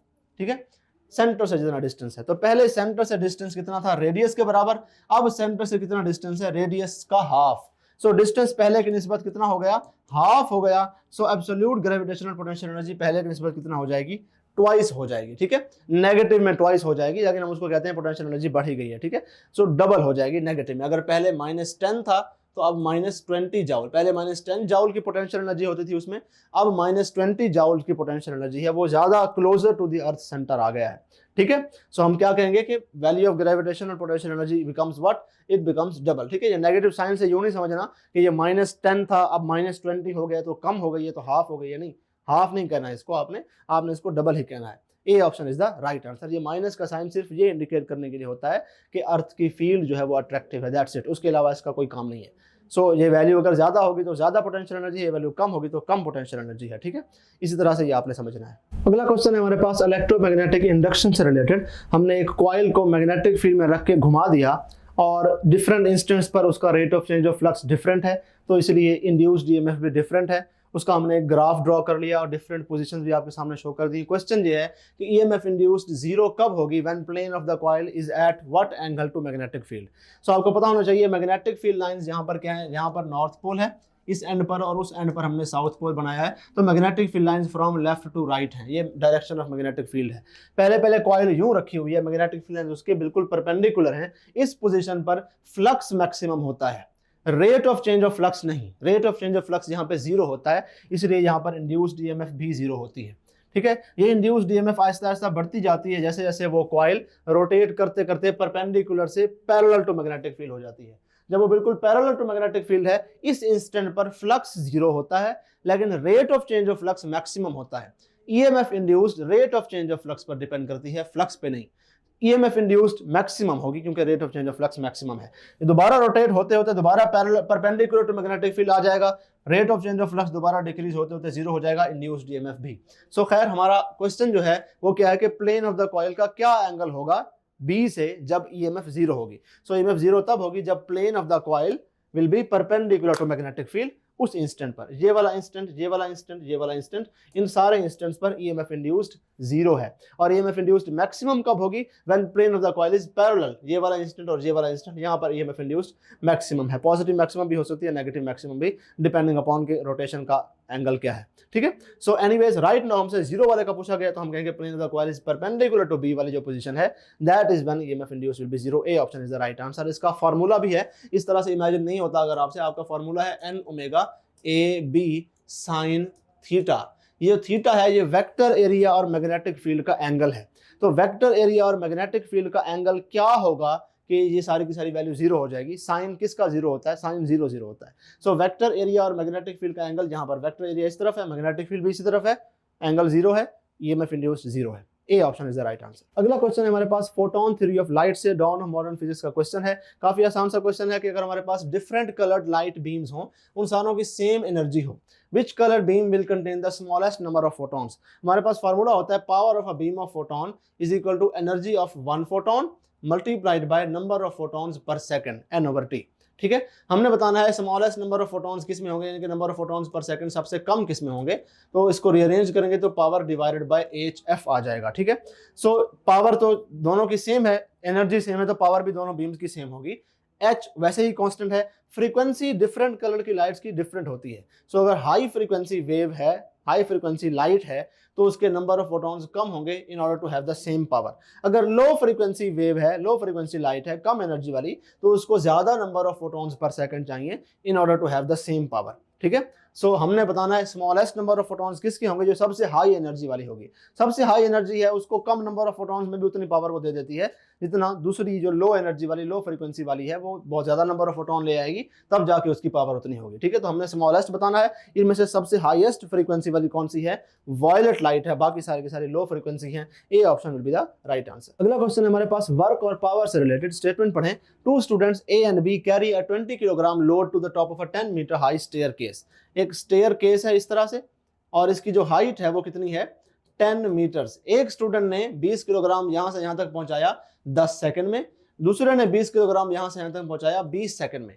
आपने बताना है कौन सी स्टेटमेंट करेक्ट है। सो उसूलन अगर देखें तो सेम मास रेज किया है through the same height, potential energy या वर्क डन ड्यूरिंग लिफ्टिंग वो होता है mgh के बराबर। So same mass same height तक रेज किया है, दोनों ने सेम वर्क किया है, लेकिन एक ने कम टाइम में किया है स्टूडेंट ए ने, दूसरे ने उससे डबल टाइम में किया स्टूडेंट बी ने। तो power which is mgh divided by t, rate of doing work, वो किसका ज्यादा होगा? जिसने कम टाइम में किया है। तो स्टूडेंट ए की पावर ज्यादा है लेकिन वर्क दोनों ने सेम किया है। ऑप्शन कौन सा होगा? Both students do the same amount of work but student A uses more power, क्योंकि उसका रेट ऑफ डूइंग वर्क ज्यादा है। A option, C option will be the right answer. अगला क्वेश्चन है हमारे पास from the topic power. Power का formula एक होता है P is equal to F dot V. ठीक है, और अगर पावर, फोर्स और वेलोसिटी सेम डायरेक्शन में है तो आपको वेक्टर साइन लगाने की जरूरत नहीं है, सिंपल मैग्नीट्यूड्स को मल्टीप्लाई कर दें, because normally F V cos theta होता है। अगर थीटा जीरो है तो एफ और वी को सिंपली मल्टीप्लाई कर दें मैग्नीट्यूड्स को। ये फार्मूला होता है हमारे पास। नॉर्मली ये फार्मूला लगता कब है? जब कोई भी object in the presence of some resistive force constant speed से मूव करती है। मैंने क्या बोला अभी? बहुत इंपॉर्टेंट बात बोली, दोबारा सुने। ये फार्मूला कब लगता है? जब कोई भी object in the presence of some resistive force constant speed से मूव करती है। यानी कि आपने गाड़ी चलाई हुई है, इंजन मुसलसल उसके ऊपर फोर्स लगा रहा है, रेजिस्टिव फोर्स भी उतनी ही है जितनी इंजन की फॉरवर्ड फोर्स है, दोनों फोर्सेस कैंसिल आउट कर रही हैं, गाड़ी कांस्टेंट स्पीड से जा रही है इक्विलिब्रियम में। ठीक है, तो इस केस में जितनी रेजिस्टिव फोर्स है, जितनी कांस्टेंट स्पीड से गाड़ी मूव कर रही है, उनको मल्टीप्लाई कर दे तो आपको पता चल जाता है कि इंजन कितनी पावर दे रहा है। अगर रेजिस्टिव फोर्स हटा दें तो इंजन तो मुसलसल कांस्टेंट फोर्स लगा रहा है, तो ऑब्जेक्ट अब एक्सेलरेट होना स्टार्ट हो जाएगी। पहले इंजन की फोर्स फ्रिक्शन से कैंसिल हो रही थी, ऑब्जेक्ट कांस्टेंट स्पीड से मूव कर रही थी, अब फ्रिक्शन नहीं है, इंजन की फोर्स उतनी है, तो इंजन की फोर्स ऑब्जेक्ट को, गाड़ी को एक्सेलरेट करना स्टार्ट कर देगी। गाड़ी की वेलोसिटी बढ़ती जाएगी, बढ़ती जाएगी, बढ़ती जाएगी। एफ कांस्टेंट है, वी बढ़ता जा रहा है, तो पावर भी बढ़ती जाएगी, बढ़ती जाएगी, बढ़ती जाएगी। ठीक है, यही कॉन्सेप्ट यहाँ पर लग रहा है कि यहाँ पर एक ऑब्जेक्ट है, फ्रिक्शन कुछ नहीं है, मास उसका इतना है, फोर्स उसके ऊपर इतनी लगा रहे हैं, इनिशियल वेलोसिटी शुरू में 0 थी, हमने इतनी फोर्स लगाए रखी तो वो ऑब्जेक्ट एक्सेलरेट होता गया, वेलोसिटी बढ़ती गई, बढ़ती गई, बढ़ती गई। 2 मीटर के बाद अब इस इंस्टेंट पर उसको कितनी पावर मिल रही है, ये आपने फाइंड करना है। सो कांस्टेंट फोर्स है, फोर्स तो 2 मीटर के बाद भी उतनी ही लगा रहे हैं हम, लेकिन उसकी वेलोसिटी यहाँ पे 0 थी, वेलोसिटी बढ़ते बढ़ते यहाँ पे कुछ हो गई है, हमें नहीं पता कितनी हो गई है। सो वो वेलोसिटी आपको यहाँ पर पता होनी चाहिए। इंस्टेंटेनियस उस पॉइंट पर जो फोर्स है वो तो उतनी ही है, वो आपको पता है। उस पॉइंट की वेलोसिटी, इंस्टेंटेनियस वेलोसिटी पुट करेंगे तो आपको उस पॉइंट पर जो पावर डिलीवर हो रही है, इंस्टेंटेनियस पावर, वो मिल जाएगी। This is how we are using this formula in this question. अब हमने सिर्फ ये फाइनल वेलोसिटी यहाँ वाली फाइंड करनी है, उसको यहाँ पर पुट करेंगे, 200 न्यूटन की फोर्स है, पावर आ जाएगी। फाइनल वेलोसिटी कैसे फाइंड करेंगे, आपने सिंपली थर्ड इक्वेशन मोशन लगा दें, काफ़ी आसान है, यहाँ पर अप्लाई भी होती है। 2as is equal to V F square minus V I square होता है, वो जीरो है, उसको हमने इग्नोर कर दिया। इसी को ही आपने सॉल्व करना है। 2 मल्टीप्लाइड बाय एक्सेलरेशन, अब हमें नहीं पता, न्यूटन सेकंड लॉ यूज करें, acceleration is equal to F over M, force है 200 न्यूटन और ये है 8, ठीक है। 8 दूने 16, 4 उधर गया तो 8 5 40, 25 आ गया आपके पास, ठीक है। 25 मीटर पर सेकंड का स्क्वायर, ये हमारे पास एक्सेलरेशन है, इसको यहाँ पर पुट करें 25। डिस्टेंस कितना ट्रेवल किया है, 2 मीटर, फाइनल वेलोसिटी का स्क्वायर, 2 दूनी 4, 25 4 100 आता है, 100 will be equal to final velocity का स्क्वायर, स्क्वायर रूट लेंगे तो final velocity will be 10 metres per second. अब हमें इस इंस्टेंट की वेलोसिटी पता है, इस इंस्टेंट पर जो फोर्स लग रही है 200 न्यूटन वो भी पता है, इस इंस्टेंट की पावर निकालनी है। Power is equal to force, velocity कितनी है 10, कितने आ जाएगा 2000 वाट आ जाएगा। सो इस इंस्टेंट पर इस गाड़ी के ऊपर 2000 वाट इतनी पावर इसको डिलीवर की जा रही है। D option will be the right answer. अगला क्वेश्चन है हमारे पास रेजिस्टेंस एंड रेजिस्टिविटी से रिलेटेड, काफी आसान सा है, लेकिन अगर आप इसको जल्दबाजी में करेंगे ये भी गलत कर बैठेंगे, गौर से करना है। स्टेटमेंट पढ़े, एक मेटल क्यूब है जिसकी साइड है ए, क्यूब होता है जिसकी साइड अगर एक दी जाए तो उसकी हाइट, विड्थ, सब कुछ, सारी डायमेंशन ए के बराबर होती है। इसी तरह से एक और क्यूब है, उसकी साइड है 3a, तो इसकी ये वाली साइड भी 3a होगी, ये भी 3a होगी, ये भी 3a होगी, तीनों dimension length, width, breadth 3a होंगी। क्वेश्चन ये है कि what is the resistance between the opposite faces of the cube, यानी कि अगर आप एक तार इधर लगा दें, एक तार इसके दूसरे फेस पर लगा दें, तो इन दोनों के बीच में कितनी रेजिस्टेंस आएगी, उस 3a वाले की पूछी हुई है। अगर इसके रेजिस्टेंस r है तो इसकी कितनी होगी ये पूछी हुई है। यहाँ पर भी अगर आप एक यहाँ पर तार लगा दें, एक नीचे से तार निकल आएगी वो लगा दें, तो इन दोनों के बीच में रेजिस्टेंस कितनी होगी। सो रेजिस्टेंस का फॉर्मूला होता है रो एल ओवर ए, ठीक है। इस वाले केस में लेंथ भी ए थी, एरिया क्या था, ए मल्टीप्लाइड बाय ए का स्क्वायर, एरिया था ए का स्क्वायर। सो रेजिस्टेंस क्या हो गई, ए से ए कैंसिल हो गया, 1 ओवर ए। इसकी जो रेजिस्टेंस थी वो 1 ओवर ए थी, उसकी कितनी होगी वो हम फाइंड करते हैं। रो 1 ओवर ए, बेसिकली रो 1 ओवर ए या रो ओवर ए, ये इसकी रेजिस्टेंस थी। उसकी कितनी होगी, resistivity multiplied by length over A, ये उसकी लेंथ कितनी है 3a है, रो वैसा का वैसा। उसका एरिया कितना है 3a मल्टीप्लाइड बाय 3a, ठीक है, दो डायमेंशंस को मल्टीप्लाई करते हैं। 3a मल्टीप्लाइड बाय 3a क्या आता है, 9a का स्क्वायर।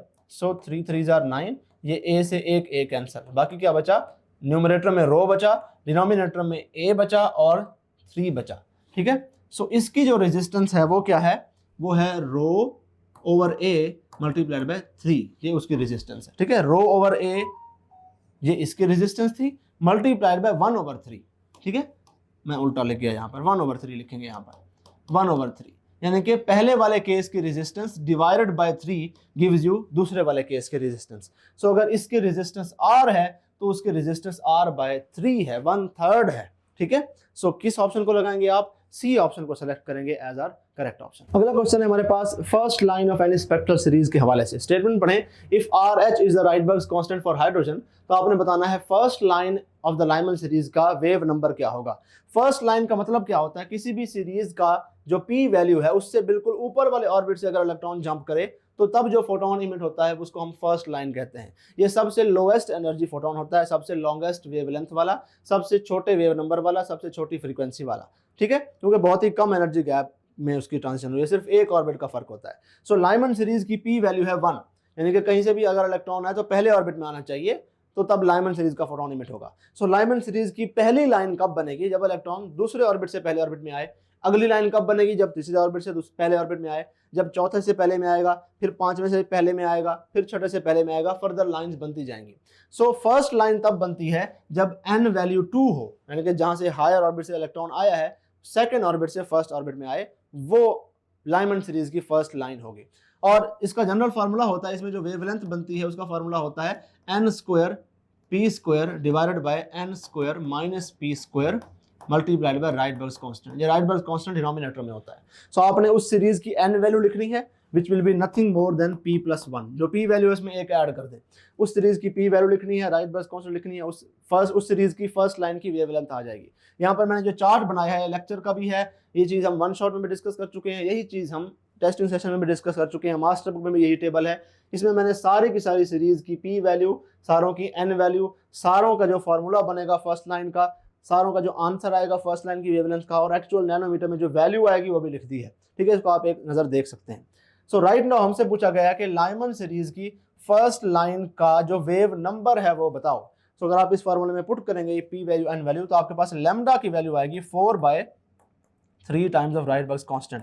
ये लैम्डा है, हमने वेव नंबर फाइंड करना है, वेव नंबर लैम्डा का रेसिप्रोकल होता है। सो इसको उल्टा कर देंगे, 1/लैम्डा या wave number will be equal to 3 times Rydberg's constant divided by 4। ये ऑप्शन में कहां पर है, 3 times Rydberg's constant divided by 4, D option में है, that will be your right answer. अगला क्वेश्चन है हमारे पास इंटरफेरेंस के टॉपिक से रिलेटेड। स्टेटमेंट पढ़ें, which of the following set of frequencies can have constructive interference. Interference का जो बेसिक कंडीशन होती है वो ये होती है कि दो वेव्स होनी चाहिए जिनकी फ्रीक्वेंसीज सेम होनी चाहिए। क्या शर्त होती है, कोहेरेंट सोर्सेज होने चाहिए। कोहेरेंट सोर्सेज वही होते हैं जिनकी फ्रीक्वेंसीज सेम होती हैं, तभी उनका फेज डिफरेंस या तो होता नहीं है या तो कांस्टेंट होता है, बिकॉज वो कोहेरेंट होती है फ्रीक्वेंसी सेम होने की वजह से। ठीक है, सो फ्रीक्वेंसी सेम होगी, उसके बाद अब उनका पाथ डिफरेंस क्या होगा उस पर डिपेंड करता है कि वो कंस्ट्रक्टिव इंटरफेरेंस करेंगे कि डिस्ट्रक्टिव इंटरफेरेंस करेंगे। ठीक है, लेकिन पहली शर्त इंटरफेरेंस की यही है कि फ्रीक्वेंसी सेम हो, कोहेरेंट सोर्सेज हों। तो यहाँ पर ऑप्शन में डिफरेंट फ्रीक्वेंसीज वाली वेव्स दी गई हैं कि अगर 20 हर्ट्ज की और 21 हर्ट्ज की होगी तो क्या वो कंस्ट्रक्टिव इंटरफेरेंस करेंगी, 100 और 110 की होगी, 1000 और 2000 की कंस्ट्रक्टिव करेंगी कि नहीं, वो तो बाद की बात है। ये इंटरफेरेंस ही नहीं करेंगी क्योंकि कोहेरेंट सोर्सेज ही नहीं है। सो इनमें से कोई भी ऑप्शन सेलेक्ट करें वो गलत ही होगा, डी ऑप्शन सेलेक्ट करेंगे, none of the given options, that is the right answer. अगला क्वेश्चन है हमारे पास, काफी आसान सा, थोड़ा सा ट्रिकी सा क्वेश्चन है। इसमें जो आपको वैल्यू दी गई है उसका कोई यूज नहीं है। स्टेटमेंट है कि series limit for the बामर series of hydrogen spectrum occurs at 3664 angstrom.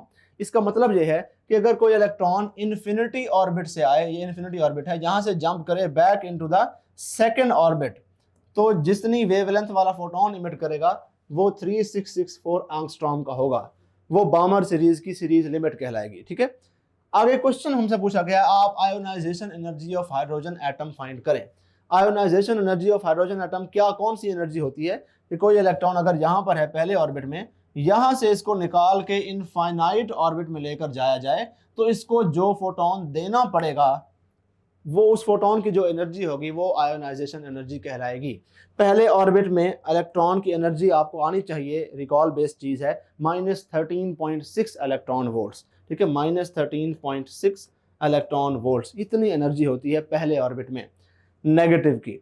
इतनी ही एनर्जी वाला पॉजिटिव एनर्जी आप इसको दे दें, फोटोन दे दें, तो इसकी एनर्जी बढ़कर 0 हो जाएगी, ये इनफाइनाइट ऑर्बिट में चला जाएगा। यानी कि 13.6 इलेक्ट्रॉन वोल्ट्स पॉजिटिव वाली, ये इसकी आयोनाइजेशन एनर्जी है हाइड्रोजन एटम की for an electron which is in the ground state. ठीक है, और आपको जाउल्स में भी इसकी वैल्यू याद होनी चाहिए। बेसिकली वो होती है 2.17 मल्टीप्लाइड बाय 10⁻⁻18 जाउल्स। ये आपकी केमिस्ट्री में भी लिखी हुई है, वैसे फिजिक्स में भी लिखी हुई है, आपने इसको याद कर लेना है। ठीक है, राइट नाउ इसी को ही रीअरेंज करके आपको 21.7 मल्टीप्लाइड बाय -10⁻⁻19 दिया गया है, that will be the correct answer. ठीक है, रिकॉल बेस्ड होगा तो इजी हो जाएगा, वरना आपको इसको इलेक्ट्रॉन वोल्ट्स को मल्टीप्लाई करना पड़ेगा 1.6 10⁻⁻19 से, ताकि ये इलेक्ट्रॉन वोल्ट से जाउल में कन्वर्ट हो जाए। लंबा काम हो जाएगा, मुश्किल काम हो जाएगा, टाइम कंज्यूमिंग हो जाएगा, मसला होगा। सो इसको याद कर लेना है, A option is the right answer. मजीद आपने पहले ऑर्बिट की तो आपको आती है, दूसरे, तीसरे और चौथे तक की भी आप एनर्जीज याद कर लें, कहीं ना कहीं काम आ सकती हैं। पहले ऑर्बिट की -13.6, -3.4, -1.51, -0.85, ये कभी कभार किसी ना किसी न्यूमेरिकल में यूज हो जाती है। Right now A option is the correct option. अगला क्वेश्चन है हमारे पास from the topic inter conversion of energies. अब आपके सामने बना पेंडुलम हुआ है, पेंडुलम आपके सिलेबस में है नहीं, आप परेशान हो जाएंगे कि ये तो आउट ऑफ सिलेबस क्वेश्चन आ गया। इस क्वेश्चन का पेंडुलम से कोई ताल्लुक नहीं है, इसमें शामिल है पेंडुलम, ये एक्चुअल में वर्क एंड एनर्जी के चैप्टर का क्वेश्चन है, इंटर कन्वर्जन ऑफ एनर्जीज का। स्टेटमेंट पढ़ें, a child is swinging a swing. Swing जो है झूला, सिंपल पेंडुलम होता है। Minimum and maximum heights of the swing are 0.75 metres and 2 metres respectively. यानी कि अगर ये ग्राउंड है तो वो बच्चा झूला झूलते झूलते जब बहुत ही ऊपर जाता है तो उस पॉइंट की distance from the ground 2 metres है, mm नहीं है, 2 मीटर्स है। और जब झूला झूलते झूलते वापस नीचे आता है तो लोएस्ट जो उसका पोजीशन है उसकी जो हाइट है वो 0.75 मीटर्स है। ठीक है, अब आपने बताना है कि जब वो झूला झूलते हुए वापस यहां से गुजरेगा मेन पोजीशन से, इस वक्त उसकी वेलोसिटी क्या होगी। ठीक है ना, सिंपल हार्मोनिक मोशन में मूव करती हुई ऑब्जेक्ट की मैक्सिमम वेलोसिटी तभी होती है जब वो मेन पोजीशन से गुजरता है। वी मैक्स या वी नॉट, ये हमने फाइंड करनी है। हम फार्मूला यहां पर कौन सा लगाते हैं, v is equal to 2gh का root. This is the formula that we will use here. ये फार्मूला वैसे एक ड्रॉप्ड ऑब्जेक्ट की वेलोसिटी फाइंड करने के लिए भी यूज किया जाता है कि किसी ऑब्जेक्ट को ड्रॉप कर दिया, कितने डिस्टेंस के बाद जाकर उसकी वेलोसिटी कितनी होगी, ये भी इस फार्मूले से फाइंड किया जाता है। यही फार्मूला टॉरस सीरीज थ्योरम में फ्लूइड डायनामिक्स में भी हम यूज करते हैं कि अगर एक टैंक भरा हुआ है और उसके डेप्थ h पर जाकर कोई सुराख है और वहां से पानी निकल रहा है तो उस पानी की इफ्लक्स स्पीड क्या होगी, वो भी हम इस फार्मूला से यूज करते हैं। यहां पर भी यही फार्मूला लगेगा। यहां पर h क्या होगा, this will be the height drop. ठीक है, ये हाइट नहीं है तो हाईएस्ट पॉइंट से लोएस्ट पॉइंट तक कितना हाइट ड्रॉप आया है ये यहां पर पुट करेंगे तो हमें पता चल जाएगा कि जब इस हाइट से ये नीचे आता था इस हाइट पर आएगा तो क्या वेलोसिटी होगी। सो मैक्सिमम हाइट 2 है, मिनिमम हाइट 0.75 है, 2 से 0.75 निकाल दें तो ये क्या बनेगा, 1.25 बनता है। ये इतनी मीटर्स की हाइट, ये हाइट ड्रॉप है जब वो स्विंग ऊपर से नीचे आता है। ये हम यहाँ पर पुट करेंगे, हमारे पास आंसर आ जाएगा 2 मल्टीप्लाइड बाय 10 मल्टीप्लाइड बाय 1.25 इसका स्क्वायर रूट। इसको सिंप्लीफाई करें 2 10 20 हो जाता है, मल्टीप्लाइड बाय इसको सिंप्लीफाई करेंगे तो 125 डिवाइडेड बाय 100 आएगा, 20 5 100 आता है, 5 25 125 आता है। सो बेसिकली 25 का स्क्वायर रूट है which comes out to be 5 metre per second इसकी मैक्सिमम स्पीड होगी जब वो झूला झूलते हुए मेन पोजीशन से गुजरेगा। So A option will be the right answer. Last question है हमारे आज के डिस्कशन का, स्टेटमेंट पढ़ने जरा गौर से। The magnitude of the vector product of two vectors is 3 square root times the scalar product, the angle between the two vectors is what. हमारे पास फॉर्मूला होता है ए बी साइन थीटा। ये क्या फार्मूला है, ये हमें क्रॉस प्रोडक्ट का मैग्नीट्यूड बताता है। एक और फार्मूला होता है ए बी कॉस थीटा, कि अगर दो वेक्टर्स हैं ए और बी तो उनका dot product A B cos theta होगा। क्वेश्चन है कि वेक्टर प्रोडक्ट यानी कि क्रॉस प्रोडक्ट डॉट प्रोडक्ट का 3 स्क्वायर रूट टाइम्स है, यानी कि डॉट प्रोडक्ट को 3 स्क्वायर रूट से मल्टीप्लाई करें तो वेक्टर प्रोडक्ट का मैग्नीट्यूड आ जाता है। ठीक है, ये हमारे पास इक्वेशन बन गई। अब हमने ये एंगल थीटा जो यहाँ पर भी है इसकी वैल्यू फाइंड करनी है। ए बी से ए बी कैंसिल कर दें, कॉस थीटा उधर जाके डिवाइड हो जाएगा, sine theta divided by cos theta is equal to 3 का square root. Sine theta divided by cos theta tan theta होता है, theta will be equal to tan inverse 3 का रूट। टेन इनवर्स 3 के root का मतलब है कि किस एंगल का टेन लोगे तो 3 स्क्वायर रूट आता है। तो आपको ये याद है ऑफ कोर्स 60 डिग्रीज का अगर हम टेन लेते हैं तो 3 स्क्वायर रूट आता है। सो आंसर क्या होगा 60 डिग्रीज, यानी कि अगर दो वेक्टर्स टेल टू टेल रखने पर 60 डिग्रीज का एंगल बनाते हैं तो उनका क्रॉस प्रोडक्ट उनके डॉट प्रोडक्ट से 3 स्क्वायर रूट टाइम्स ज्यादा होगा। D option is the right answer. So this was it for our physics mini MDCAT discussion. I hope आपको क्वेश्चंस की काफी अच्छे तरीके से समझ में आई होगी। बहुत ही ट्रिकी और क्रिएटिव से क्वेश्चन थे। इन सारे के सारे क्वेश्चंस को आपने एज एन असेसमेंट टूल तो लेना ही है इस चीज़ की असेसमेंट करने के लिए कि आपको हार्ड लेवल के क्वेश्चंस कितने अच्छे तरीके से टैकल करने आते हैं। अगर आपके 36 में से 2 से 4 हार्ड आए तो वो आपको कैसे लगेंगे। इससे आपने ये असेस हरगिज़ नहीं करना कि आपको एमडी-कैट की परफॉर्मेंस कितनी आपकी होगी या आप एमडी-कैट में कितना परफॉर्म कर पाएंगे, बिकॉज एक्चुअल एमडी-कैट में 36 के 36 हार्ड कभी भी नहीं आने, उनमें से 4 से 6 हार्ड आने हैं। सो इस पूरे के पूरे डिस्कशन का मकसद आपको हार्ड एमसीक्यू से टैकल करना सिखाना था, ताकि वही 4-5 क्वेश्चन होते हैं जो आपके लिए डिसाइसिव फैक्टर होते हैं, इजी मॉडरेट सब कर लेते हैं, उनसे जो अच्छे तरीके से टैकल कर गया होश हवास में रहते हुए उसी का ही कुछ पॉइंट्स एग्रीगेट ऊपर आ जाएगा, उसका एडमिशन हो जाएगा या शायद बेहतर कॉलेज में एडमिशन हो जाए। सो इसका पूरा का पूरा मकसद ये था। मजीद अगेन बताता चलूँ, इस पूरे के पूरे क्वेश्चंस को आपने अपने लिए एक मिनी लाइब्रेरी समझना है कि आपके पास एक लाइब्रेरी बन गई है पिछले 10-15 साल के सारे हार्ड क्वेश्चंस की, ताकि आपको आइडिया हो जाए कि मैक्सिमम डिफिकल्टी का क्वेश्चन कैसा दिखता है। ठीक है, एक हल्की सी एक्सपेक्टेशन आपकी हार्ड क्वेश्चन की एक रियलिस्टिक सी बन जाएगी। सो this is all about that. ठीक है, मिलते हैं नेक्स्ट लेक्चर में, तब तक के लिए अल्लाह हाफिज।